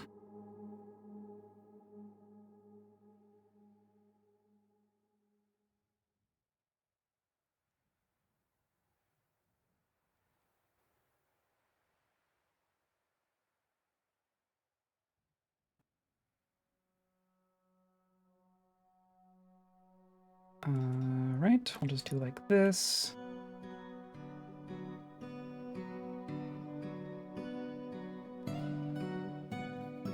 Yeah, that should be fine.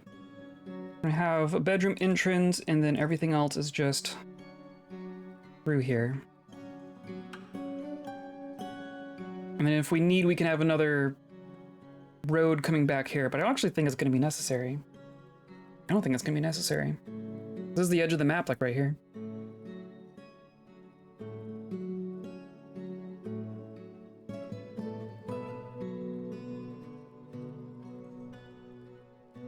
Okay, things are happening. We got things happening here. Look at all this. And I'm not gonna kill someone over here. I'm not gonna kill someone over here this time.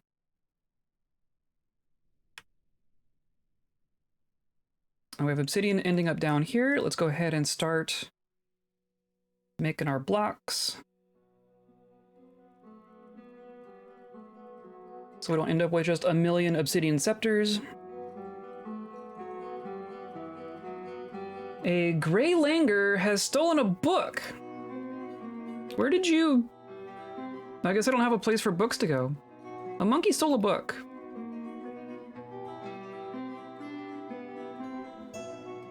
Apparently have gray langurs here.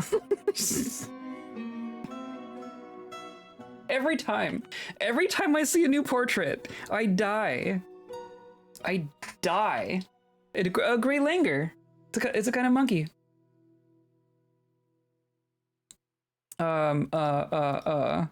Small monkey that can be found in forests and the streets of towns.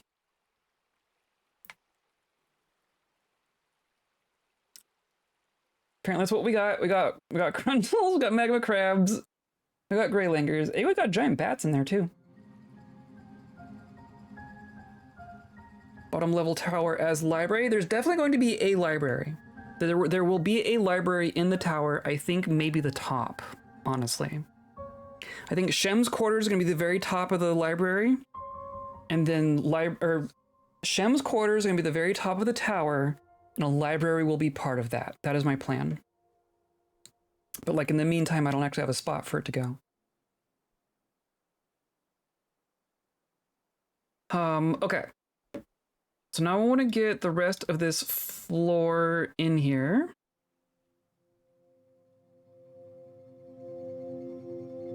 That's not nearly enough.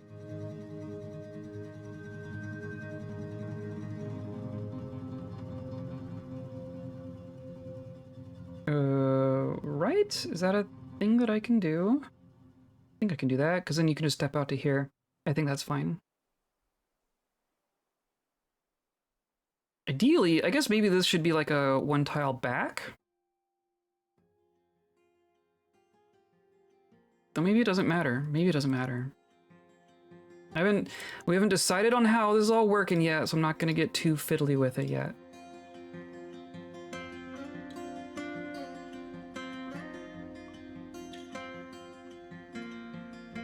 Oh, but then I want... Okay, so I can build wall on top of wall. I think that's fine. Bat cheese? Was trying to figure... Why was the first thing that came to mind with giant bats was bat milk? You could probably do that. I wonder... I mean, they are mammals. What do you say, Wikipedia? Giant bat. Exotic mount. Does this say you can train them for hunting? They have a ×4 value multiplier.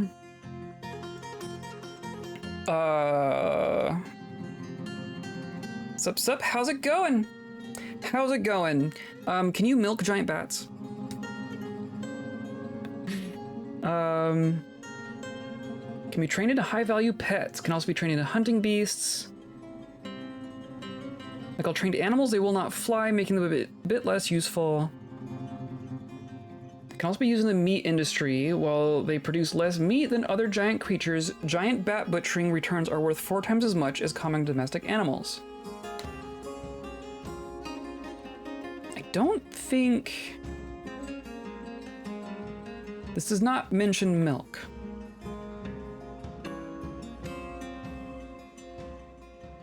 This page does not mention milk.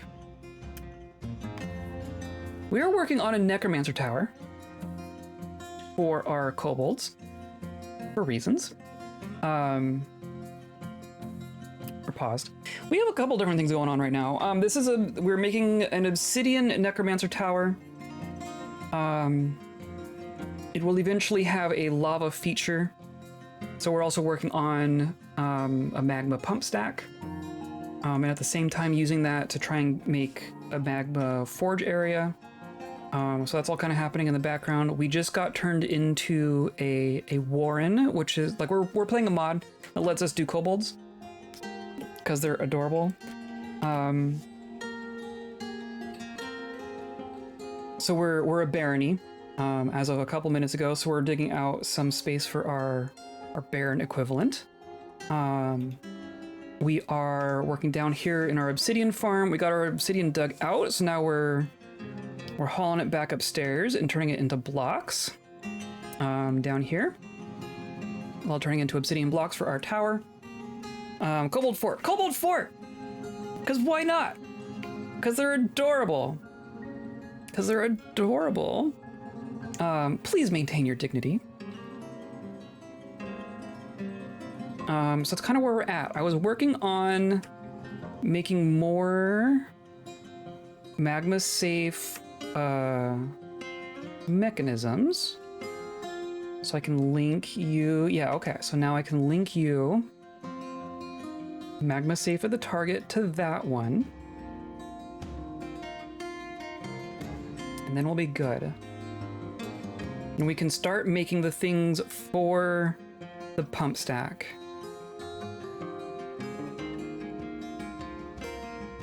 Yeah, so then this is our pump stack itself, or where it's gonna go.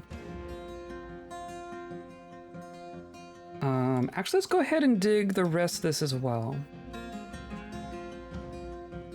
I'm not gonna go up to the surface because I don't want to open this to the surface yet.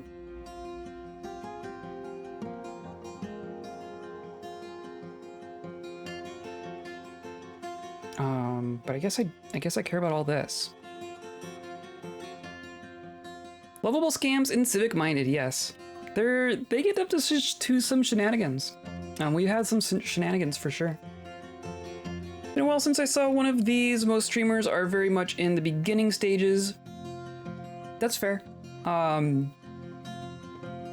There are quite a few streamers who are very good at Dwarf Fortress these days. I don't know if it's the Steam version has brought a lot of people out, or if people are just really good at this game these days. But in the last year or two, I have met quite a few players who are quite good, and go quite deep.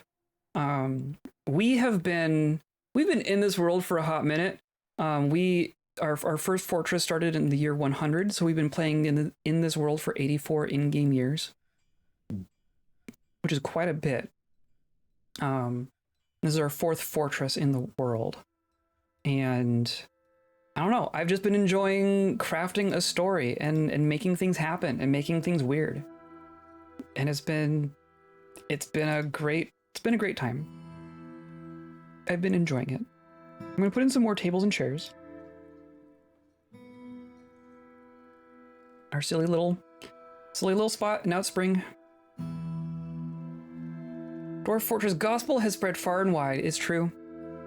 There's some cool streamers for this, like the one who makes fortresses only for pixel art. Probably Trashmac is who you were thinking of. And Trashmac is great. Of all the things to do in Dwarf Fortress, I've been playing this game for like 14, 15 years now. I've never sat down and just been like, I'm gonna make pixel art. Like, it's just not a thing I've done. It's just amazing to me that there are still things in this game that I haven't done. Oh, we got some sand down here. Let's cover up the sand. Can go like this. That's fine, and then put in a floor there. Let's just bloop. And we're gonna smooth.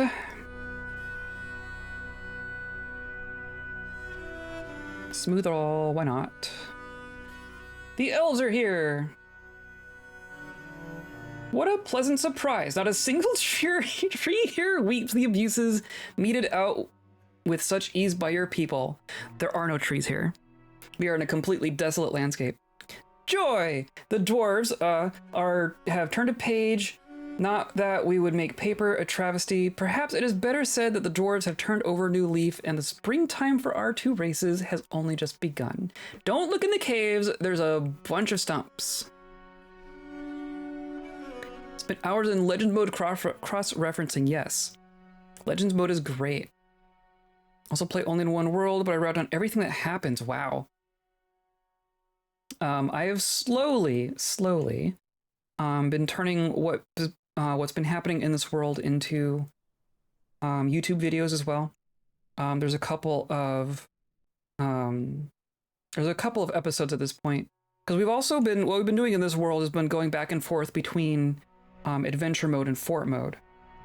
So I've been kind of chronicling our adventures in some YouTube videos, and I'm enjoying that very much. I've been enjoying that very greatly.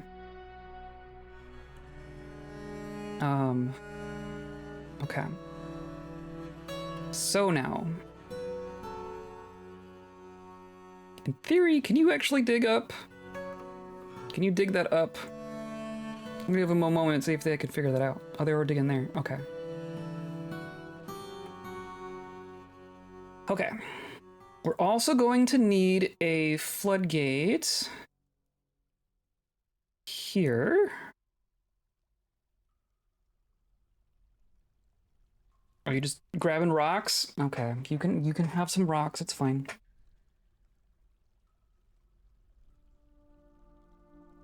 Also cool, they fixed the thing where the elves counted your cavern trees. I'm wondering if it's just been a year since we chopped down trees, which is possible. But I feel like I've chopped trees in the last year. But I don't say that with confidence. It might just be that it's been long enough that they don't care. I don't know that there's actual difference in how the game works. I'm also, for visual clarity, I'm gonna remove these ramps when they show up.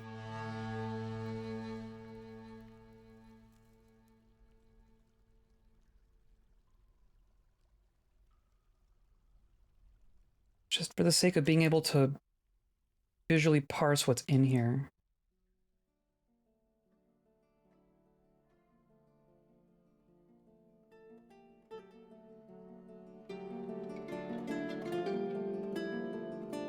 This all seems fine. There we go. And now the elves are here! Your status as a minor land has attracted a bit more trade than usual. However, overall trade sentiments are lukewarm. Excellent. Judging the numbers on the trees. It's just a 0. It's not an 8, it's a 0.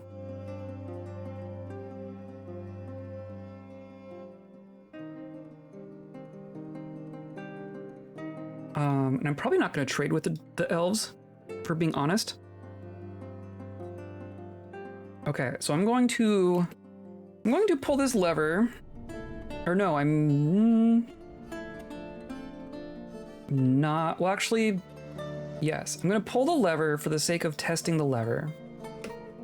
But we haven't opened this up yet. So in theory, all 3 of these are going to open. There we go, perfect. I'm going to pull it again. Nudging the lumbers. That's pretty good. Okay. So now we're going to dig these 3 tiles. That is going to give us the magma. Give magma, please. So it's going to go there. Perfect. I'm going to floor this off before someone falls in. I'm sure that's going to happen. Top priority, please. But now I can pull this lever.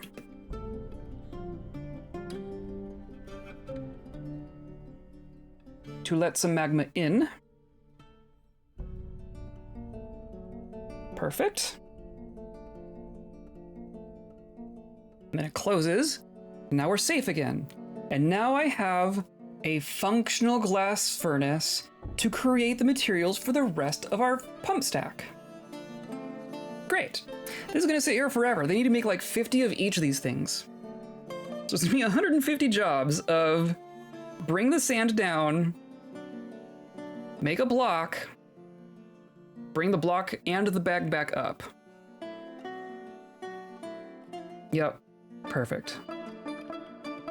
So I'm not putting any stockpiles down here. I'm not wasting time with stockpiles down here. Now, if we talk about making the rest of our pumps, Pour sand down a hole, lands next to forge. You could do that, actually. If we were doing something more permanent, you can just have a vertical shaft and put a dump zone at the top and then just have it land at the bottom. And it's a really effective way to move goods down. Getting back up is the harder part, but you can totally do that. We struck gold. We struck gold. There we go, perfect. Now I think we're all set. Now, the other part of the pump stack. We haven't done power yet. We haven't even started working on power yet, but that's fine. That is fine.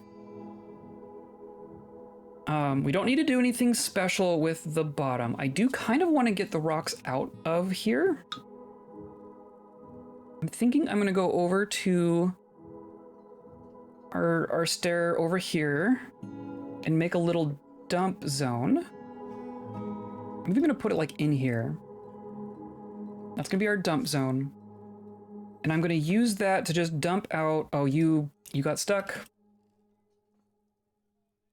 You got stuck. Okay, so now I need another lever. This is for magma forge.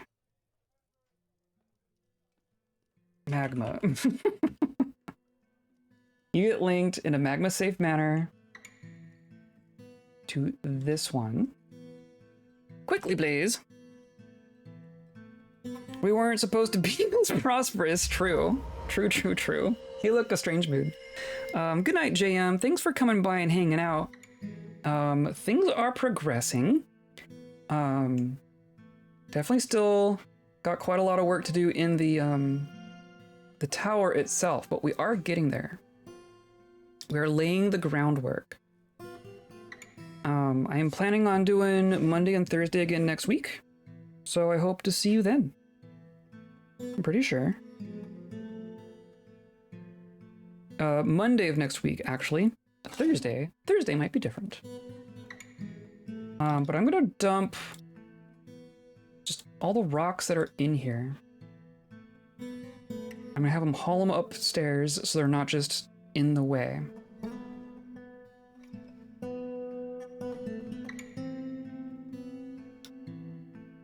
Because you get some weird construction stuff going on. They need to like in these tight quarters, when they need to move a rock to build a thing, they always move the rock to an inconvenient location, so I'll just get rid of it all.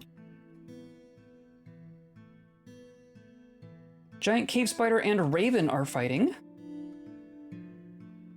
Stray giant cave spider bites the raven in the leg, and the severed part sails off in an arc down here in our entryway. Oh, hilarious.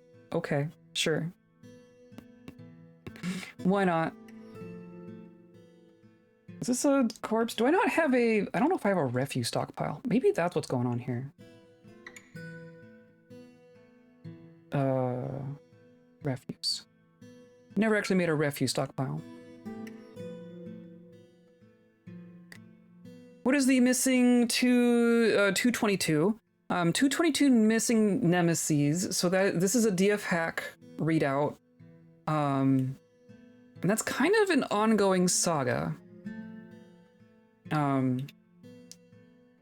The reason it is being displayed to us is because... Oh, hey, a vulture. I'm trying to think of how to explain. It's mostly that what happens if tower go down, then it ain't a tower. Hi, welcome in. Hopefully tower go up and stay up.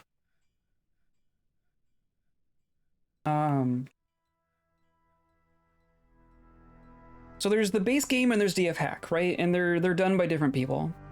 I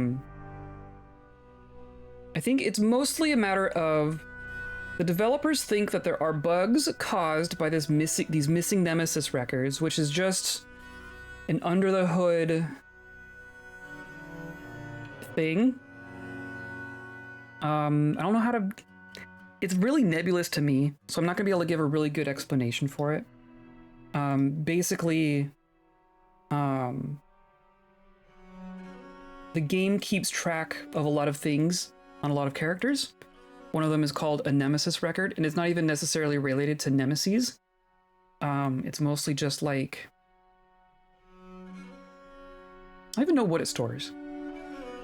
It's a component of a person, right? A historical figure has a nemesis record for reasons. But there is some bug that is causing some of them to go missing, and then that bug is causing other bugs in a mysterious way. So basically the DF hack people create a little readout that says, hey, you're missing some of these. If your game is being really unstable, maybe submit your save to the developers. That's really what it comes down to, is it's a diagnostic thing that no one really truly understands, but they're trying to get down to the bottom of, so they have it just read out that something is missing. That is kind of my understanding of it. This is gonna be an office. This is gonna be a dining room. This is gonna be a bedroom. That's gonna be a tomb, but I haven't made any sarcophaguses yet, because we haven't killed anyone in a way that I can actually access their body. That's hilarious. We've had 3 deaths here, but I haven't been able to recover any of their bodies, so I haven't actually made any coffins yet. Let's just make 10 rock coffins. Okay. This is an office for Krar. Seller, the mechanic, has created Darl Dward, a lignite mechanism. Oh, good. Oh, good. This is going to be a dining hall for Krar. This is a bedroom for Krar. And then Krar is going to lose the other bedroom. Right? This is just no one's now. No, you need chests and cabinets and weapon racks and junk. Okay. Let's do chest. I'm gonna give 3 of each for future reasons. 1, 2, 3. And then I just don't know if I have that many weapon racks, but we're gonna do 1 of each of these. Is that what you wanted? That's what you wanted. So now you just need a tomb. Doo-ba-doo, burial. And then this is a tomb. Oh, no, no, no! You don't get to... No. You don't get to just claim it.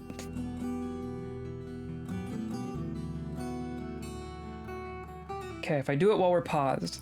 There we go. Just do it while paused. It's fine. Okay, you're good? Just need your armor stand? Okay, we're good. We're all good.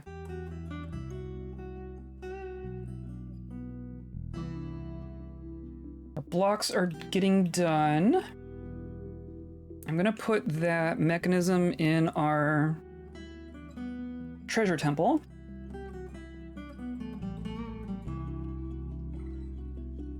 What was it made out of? Lignite, clearly.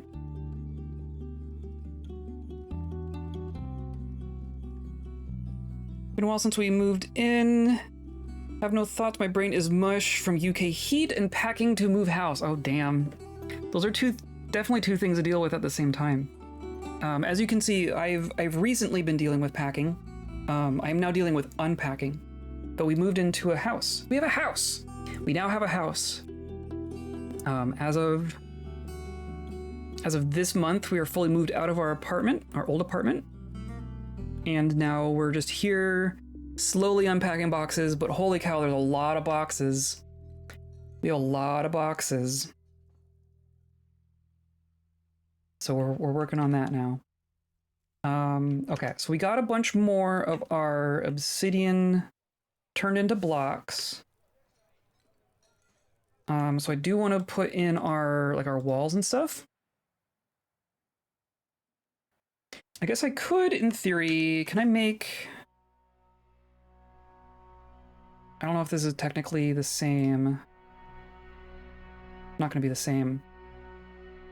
Okay. So I'm just gonna have to match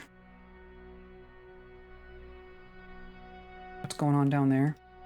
But I have 300 obsidian blocks. Excellent. I think we're just going like this.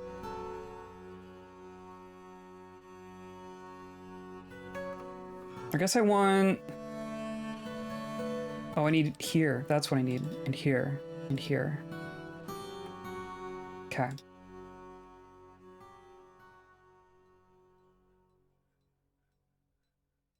And then... realistically, we can do like this. Is that what I'm doing?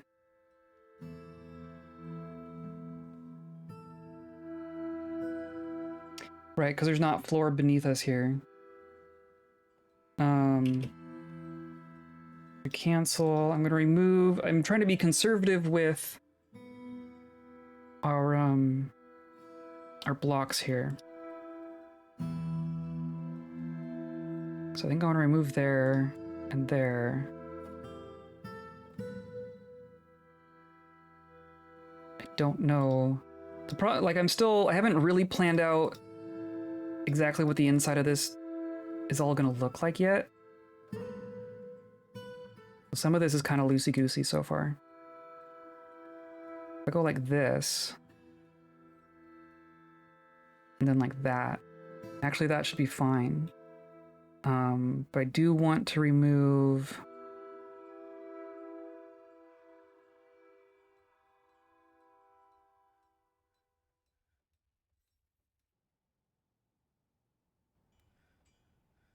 right? Because I did put floor in here. So I'm going to remove... I guess I didn't do all of those. What about here? Yeah, okay. Okay.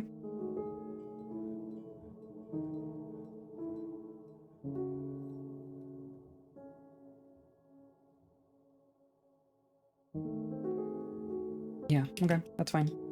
And then we'll put wall in like this.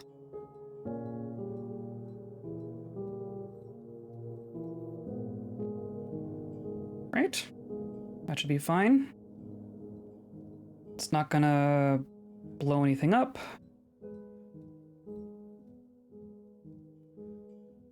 And then we go like that. And then now you're stranded because I've just enclosed the whole thing. The other thing is I have to like maintain access to here. Just to construct everything. But I think now I can just do... Oh. Not quite. Can I do that? I can do that.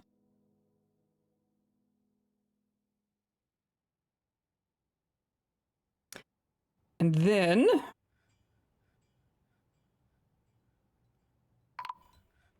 Oh, who died? Siege operator missing for a week. Uh-oh.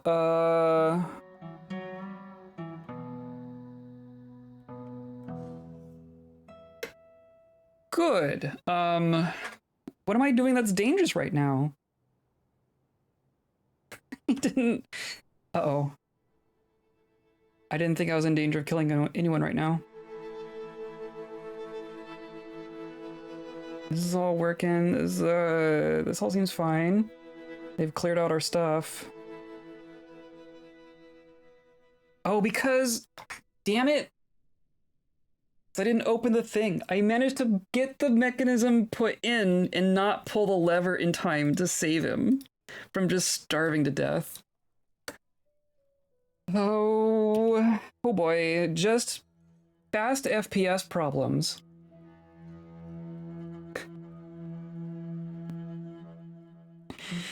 Well, now we need some catacombs. I can recover that corpse. Packing and unpacking are awful in their own unique way. Absolutely, absolutely. Congrats on upgrading from apartment to house. It's huge. It feels huge. It feels so good. It's gonna be a minute before we feel like we're actually in here. You know what I mean? It feels like there's just so much left to do. But even just in the process of moving in, like we painted basically the entire interior. Like you see the paint behind me is my choice of color. The room is the color that I want it to be. Obviously there's still a lot more to do with the background and stuff, but I'm gonna get fancy with the back wall there. I'm gonna make it look all nice. I'm excited about being able to do that. This is gonna be our cemetery, essentially.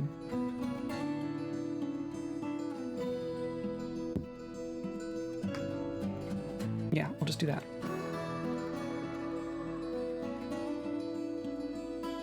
Of course, it's gonna be aquifer. Never mind. Never mind, it's wet.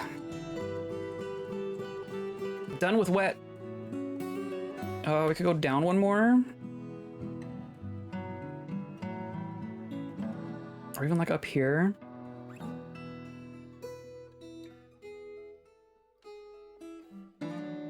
There's this weird imposter syndrome, right? Oh, this is mine now? Yeah, basically. Yeah, there's been a couple moments where I'm like, oh, I'm just allowed to do this. I'm allowed to make a decision about what happens in this house, and no one can fight me about it. That's weird. I mean, they could fight me a little bit when it comes to like permits and stuff, but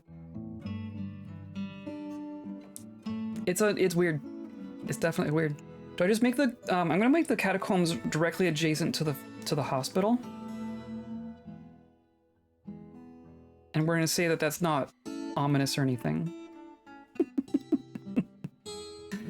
I'm gonna do like this.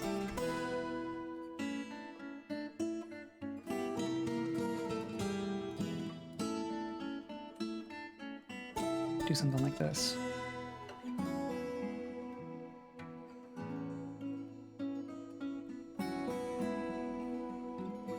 Wow, I could just do, yeah, let's just do that. Why not?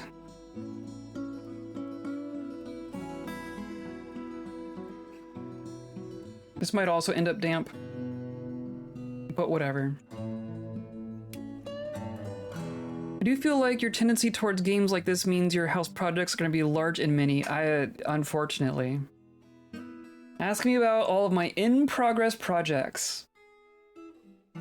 Though I will say, the one that was like the biggest in my mind, which is not complete yet, but I have gotten to the point where like I need it to be functional, is getting like actual networking going in the house. Like like the computer is plugged into the wall, and then a wire goes through the crawl space, and then it comes up into a networking closet, which also happens to be in this room, and then it goes to my router, which is right over there, and then that goes down into the crawl space, and then out to the fiber connection. And I did that. It was me. And I feel very proud and very happy about having done that and done it to my satisfaction, right? And not paying someone to do the thing that I feel like I could do. I feel very satisfied in having done that. It's still not done because I still haven't gotten like I have the computer rooms essentially set up. So like there's 3 people here that essentially work from home some of the times. So we each needed like separate rooms with our own connections, our own hardwired connections. So I have that set up.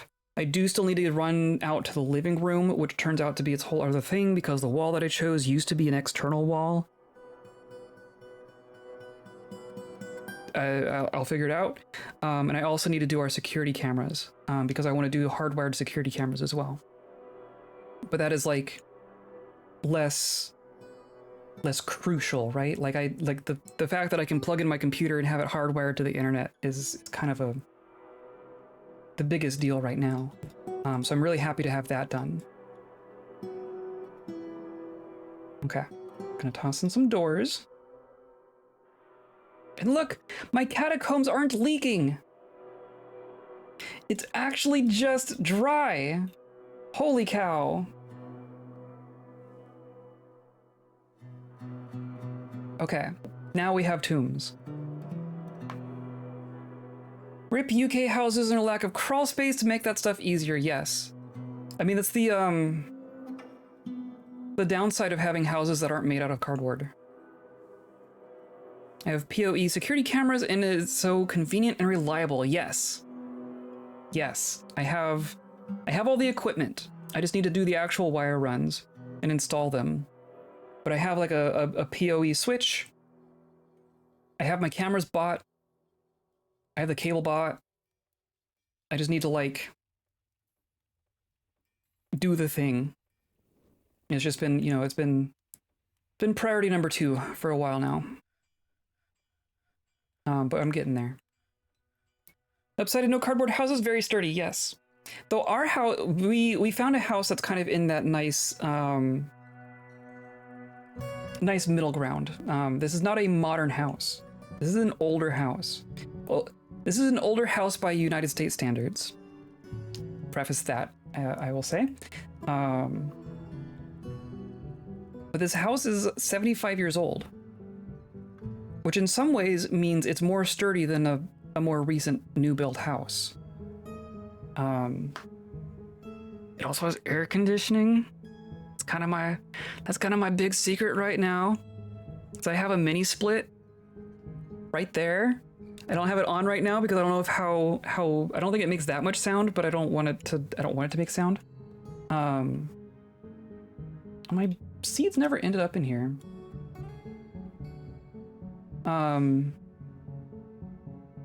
Is there another place they can go? Can they go in here? Where's our seeds? But like one of the main reasons why I was attracted to this house in particular was because it has a heat pump in a head in every room, including the garage. I have a mini split head in my garage.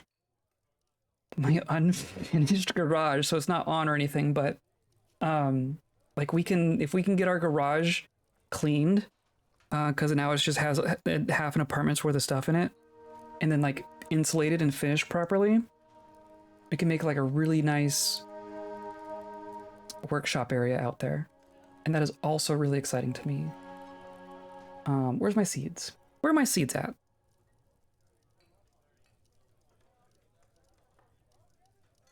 Cabbage seeds are somewhere. They're in this. They're in the barrel that's visually under the boulder. Okay, so they're all here. Perfect. So now I'm gonna go down to our new above ground mud pit. Look at this. Fully secure. Fully secure mud pit. Cool. So this is gonna be a couple of farms.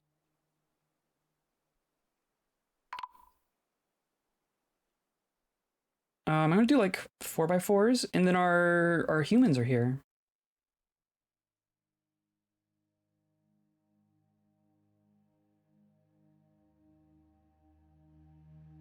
Do like this, and then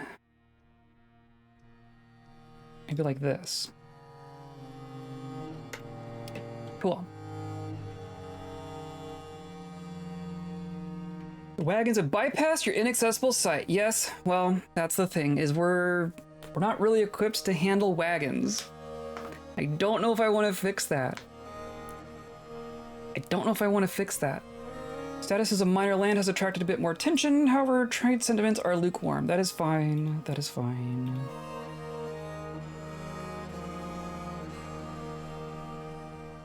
I don't know what a mini split is, but it's clearly a win, so congrats. It's so it's a heat pump, right? Do you even do heat pumps over there? It's it functions as both of our heating and our cooling is the main thing. It's one system. We don't have a furnace. We don't have central air conditioning. We don't have any of those other things. We have the one system. It can either pump heat in or pump heat out of a room. That is really what's going on. It's an air conditioner that you can put in reverse, is ultimately what it is. So there's a unit that sits outside, kind of like an air conditioner, or like a traditional air conditioner. And then there's a bunch of pipes that go through the attic. And then there's a device here that's sitting on the wall. It's like a large-ish device, but it just sits up by the ceiling. But it's like, you know, maybe a little wider than shoulder width. And it has a little remote, and each one is individually controlled. I can't have heating in one room and cooling in another room, but I can have cooling in a room down to one temperature, and then cooling in a different room down to another temperature, and then not heating in a third room. That sort of thing. But yeah, that's what that is. I've never had a workshop with AC. You mean you intend to go to do outside work without full rivulets of sweat pouring directly into your eyes? That is the intent. We'll see how it works. There is still the outside. I am not cooling the literal outside. My brother has a garage workshop that he's had for 10 years. I'm a bit jealous. We'll see how much we can actually do in our garage. It is a one-car garage, which also has the washer and dryer. And it's also going to have like all of our storage. So we'll see what we can actually do in it, but it's a nice start. It's a nice thing to have. Slowly becoming a thing here. UK Gov is starting to push them and providing grants. They're supposed to be more energy efficient, is kind of the thing. And also it's not a furnace, so I'm not burning anything, right? That's kind of the main thing. The previous owners straight up upgraded from an oil furnace to a heat pump in one go. And I think the oil furnace was either original to the house, or at least was the first heating system in the house. And that's wild. So I can understand why that would be a push in like the whole green energy sense, right? It's just power. It just plugs in, has closed loop gas heat exchange things going on in there, but we're not burning gas, we're not burning oil, and it's not like it's not resistive heat, right? It's not like like you see a little like words like a space heater, right? Like a little independent unit space heater that just has the coils. It doesn't do that. It's more efficient than that. Yeah, space heater. The cool I could nerd about heat pumps for a while, but the neat thing about heat pumps is that they can move more energy than they consume. So like if you're heating a room, you put in so many watts of energy, you get basically that many watts of heat. But with a heat pump, you can use X many watts of power to move twice as much energy. You sound like you like technology connections. That is exactly who I'm thinking of. If you want to know more about heat pumps, I have a channel for you. Technology connections is what originally clued me into, oh, hey, these are cool. Because living in an apartment is, you get what you have, right? You don't get to choose what kind of devices you have. The magic of recommending two of them. Yes, perfect. So my first introduction to like really what heat pumps were and why they were good, why they're cool and interesting and useful, was through technology connections, 100%. There are very few other channels that I would just sit down and watch an hour of something that I know nothing about. You know what I mean? I don't know why. Are you gonna come and do these? Okay. Clearly we have a lot of jobs going on.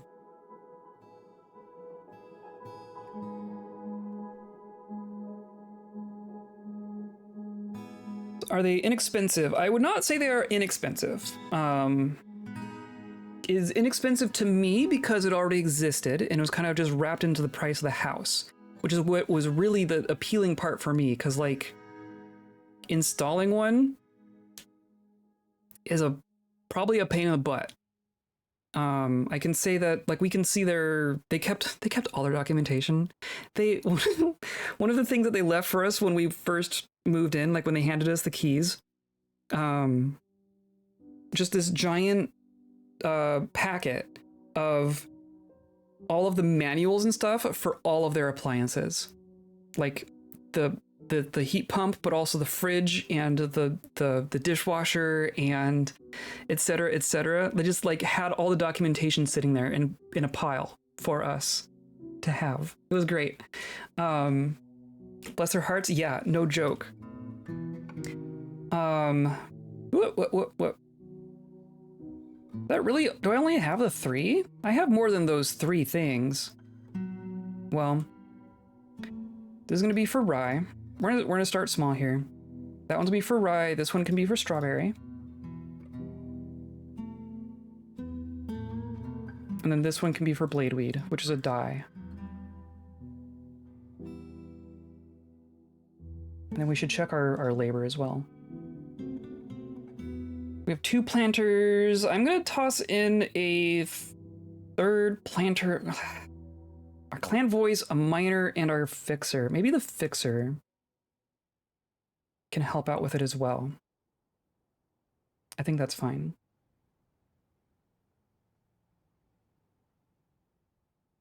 That is fine. But all the reason I said all that is because I can see how much they paid for the mini split, for the whole install. Do I care to trade with the humans? I guess let's try to trade with the humans. But like all told with, and it scales with size as well. Like if the more rooms you do, the more square footage you're trying to cover, the more expensive it gets, of course. But for 5 heads, whatever square footage, like we're about 1,000 square feet total, not including the garage. It was like 18 grand for the whole thing, which is enough that it would be like, if I moved into a new house and did not have air conditioning, I would have a really hard time ponying up that much money to put this system in here. But the fact that it's just already in here, all the pain has been dealt with by someone else, and I just have to pay for it as part of our mortgage. Do it. It worked out really great. The estimated pays for itself over 10 years in terms of energy cost save, probably. Probably, though it's hard to compare against like oil. I don't know how you'd compare versus oil. Been a lovely chat, but I should sleep. Okay, sounds good. Good luck with tower. Go up and unpacking. Thank you. Thanks for coming by and saying hi. Yeah, and I hope you manage with the heat and stuff in the packing. I don't envy you. But I have air conditioning. It's getting hot, but we have AC, so I don't care. It's all I care about. Okay, what else is... So what'd they bring? What did the humans bring? Anything that we care about? Not really. Some bags? I don't know if I care about bags. Some meat? I guess we could ask for some meat. I guess we don't have a lot of meat. We have fish. We can ask for the plants. This is fine. And thread? Actually, let's ask for the thread. We should start shearing our animals as well. And a bunch of cheese. Because we did that with the dwarves, right? Let's just ask for a bunch of cheese. You good with that? Hey, they'll take it. Perfect. Perfect. Happy for you, crying internally about how far away independent living is. I agree, and I feel bad bragging about it, which is kind of why I haven't really talked about it too much on stream. So I know how many people are so far away from the situation that I find myself in right now. But I will also say that I thought it was very, very far away a year ago, right? The fact that this came up, the fact that kind of the stars kind of aligned and we were able to hop on this is as surprising to me as basically anyone else. So don't lose hope. Hey, we got rye happening. Okay.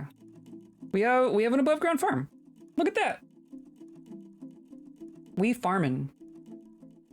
Bragging, nah, live your best life proudly. Yeah, but I mean, I am proud. I'm proud of where we've gotten and how far we've gotten, but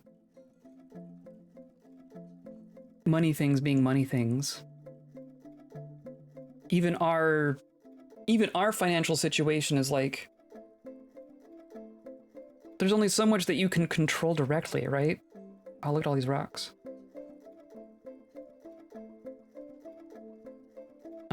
Let's just do that. Okay. So it appears that they don't seem to be wanting to do that. Which is fine. I might just dig from up here. Well, it's not needed right now. We don't need it right now. So, pump stack. Honestly, the process to be on top of things enough to have those amazing things happen in your life, no amount of that could make me any less happy for you. That's fair. Hey, can you solve one doubt I have? Sure. Hi. Depends, but go for it. Want to butcher bunnies, but doesn't let me slaughter them. Oh, hilarious. So if you... So I assume you're going over to your pet's livestock. I guess first question, is it someone's pet? If someone adopts an animal, it cannot be butchered. Like here, this rooster here. I can't butcher this rooster. I have the butcher job created. Oh, like from the butcher shop?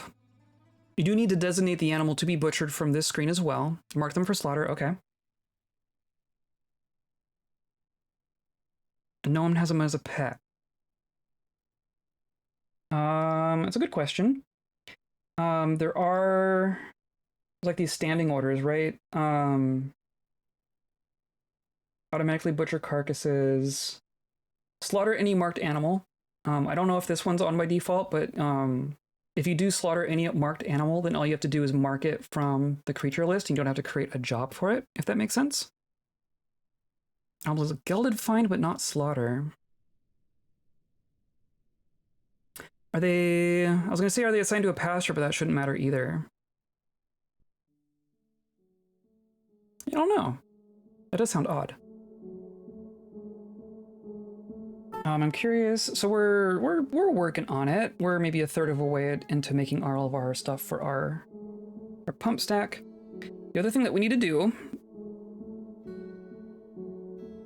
How did you click that? Oh, so it's under labor, standing orders. And then if you click it, it kind of just toggles between these. All of the stuff in this menu, they just kind of go back and forth. Or through their options. Option for slaughter, yeah, you just click it. So by default, it might say, oh no, automatic butchery, but if you click it, just automatically butcher carcasses. Or, and this one, yeah. No automatic slaughter versus slaughter any marked animal. I would turn both those on. That was it? Okay. Awesome. I'm glad I could help. That was a long shot.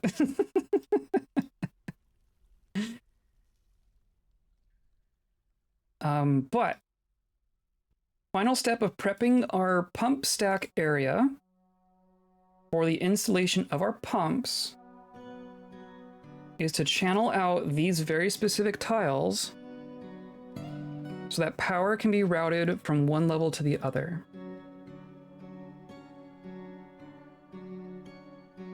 And if you manually power your pumps, this doesn't matter. But that is not what we're going to be doing. So we're doing it this way.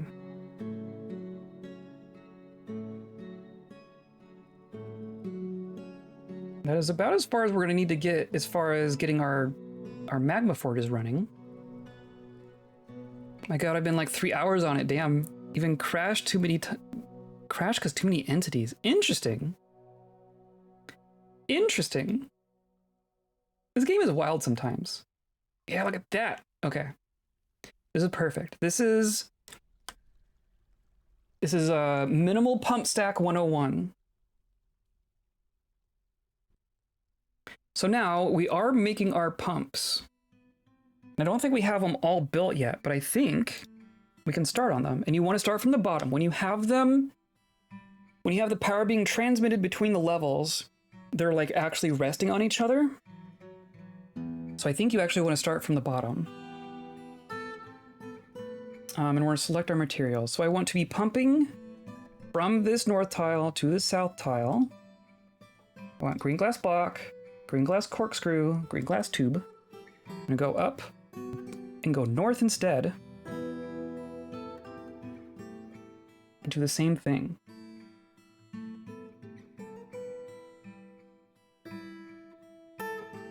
And this will get us started. You also don't want to do too many at a time. I think maybe, 10 or 15 designations at a time is probably good. Nope, that was wrong. Because if something if something bad happens with like the middle one, and they cancel the construction, they'll basically cancel everything above it. So it's nice to have. Will it get mad at me if I do it this way? No, it won't. So I think I need to do it this way. Right, that's my hole. And then this one's going north.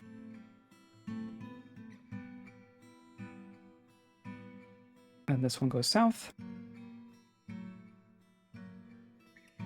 And this one goes north.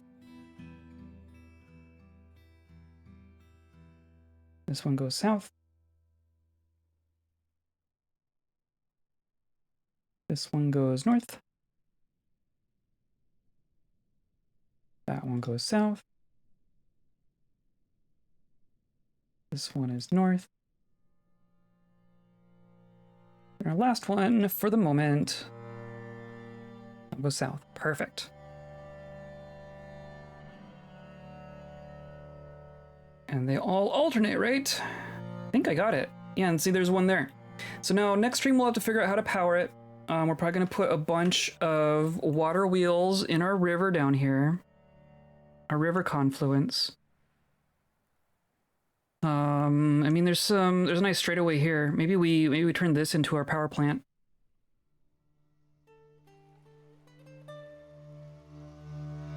But yeah, we're cooking. Things are happening. Got people satisfying their needs, meditating on muck in our treasure vault.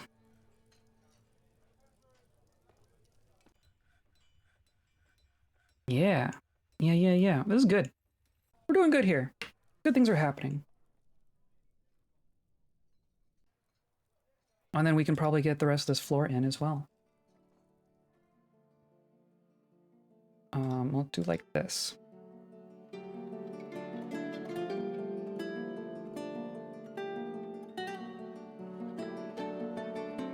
Blam.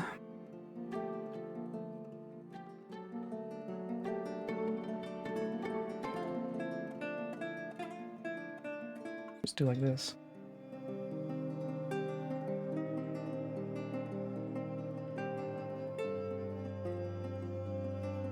Could build a ground level stream by diverting water from top river down the hill. But that's the we should flood things gremlin talking. We could. I think I'm going to use the natural river. We have 3 natural rivers. How about let's praise the natural rivers by utilizing them. Need sand bearing item. Oh, I need to collect more sand. Which we are doing from here. Repeat, please. And probably make some more bags, because why not? Let's just do leather bag. Let's do like another 30 of those.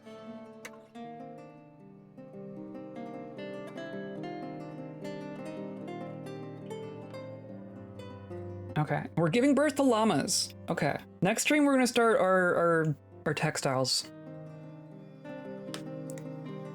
An astute wisdom if I've ever heard it.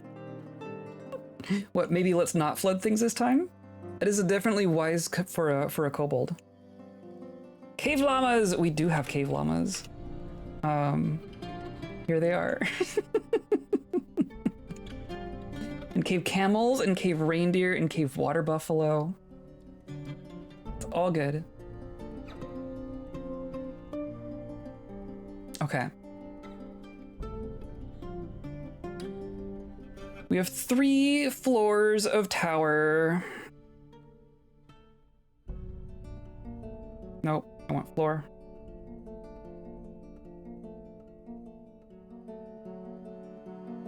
Okay. Bat soon. Trainable giant bats, true. I wonder, are they still here? There's a wild Gorlak? Oh no. Oh, there's just a wild Gorlak in the caves. That's ominous. Should we train her? Should we capture... Even a she. Should we capture and train her? Gorlaks are sentient. Can we recruit them? That's a good question.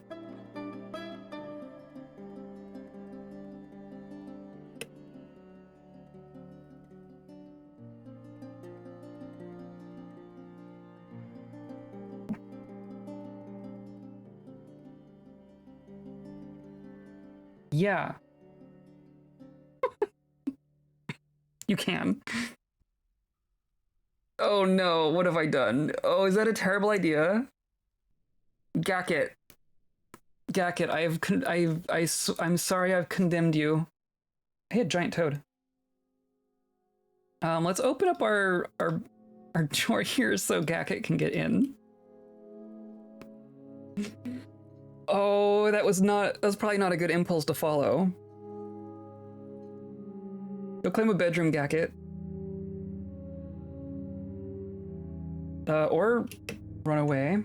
You're running from the toad, fleeing from the toad. This sounds right. Glimmer ransacks. Gacket, glimmer ransacks. Go get a drink. Go claim a bedroom. I prefer to be by myself. Yeah, that is how it works, isn't it? You're here now.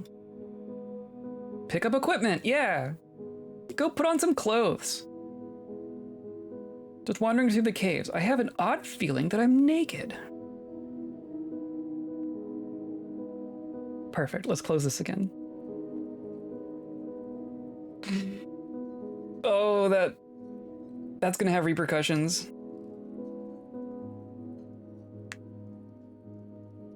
That's gonna have repercussions. I'm not going to change my mind.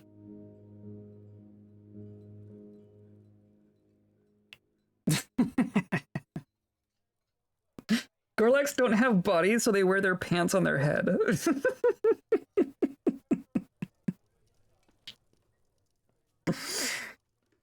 Congrats, you've taught her a shame.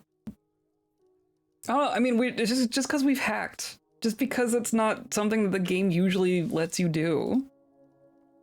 And half the things that we've dealt with in this world are the repercussions of hacking willy-nilly. So let's continue. My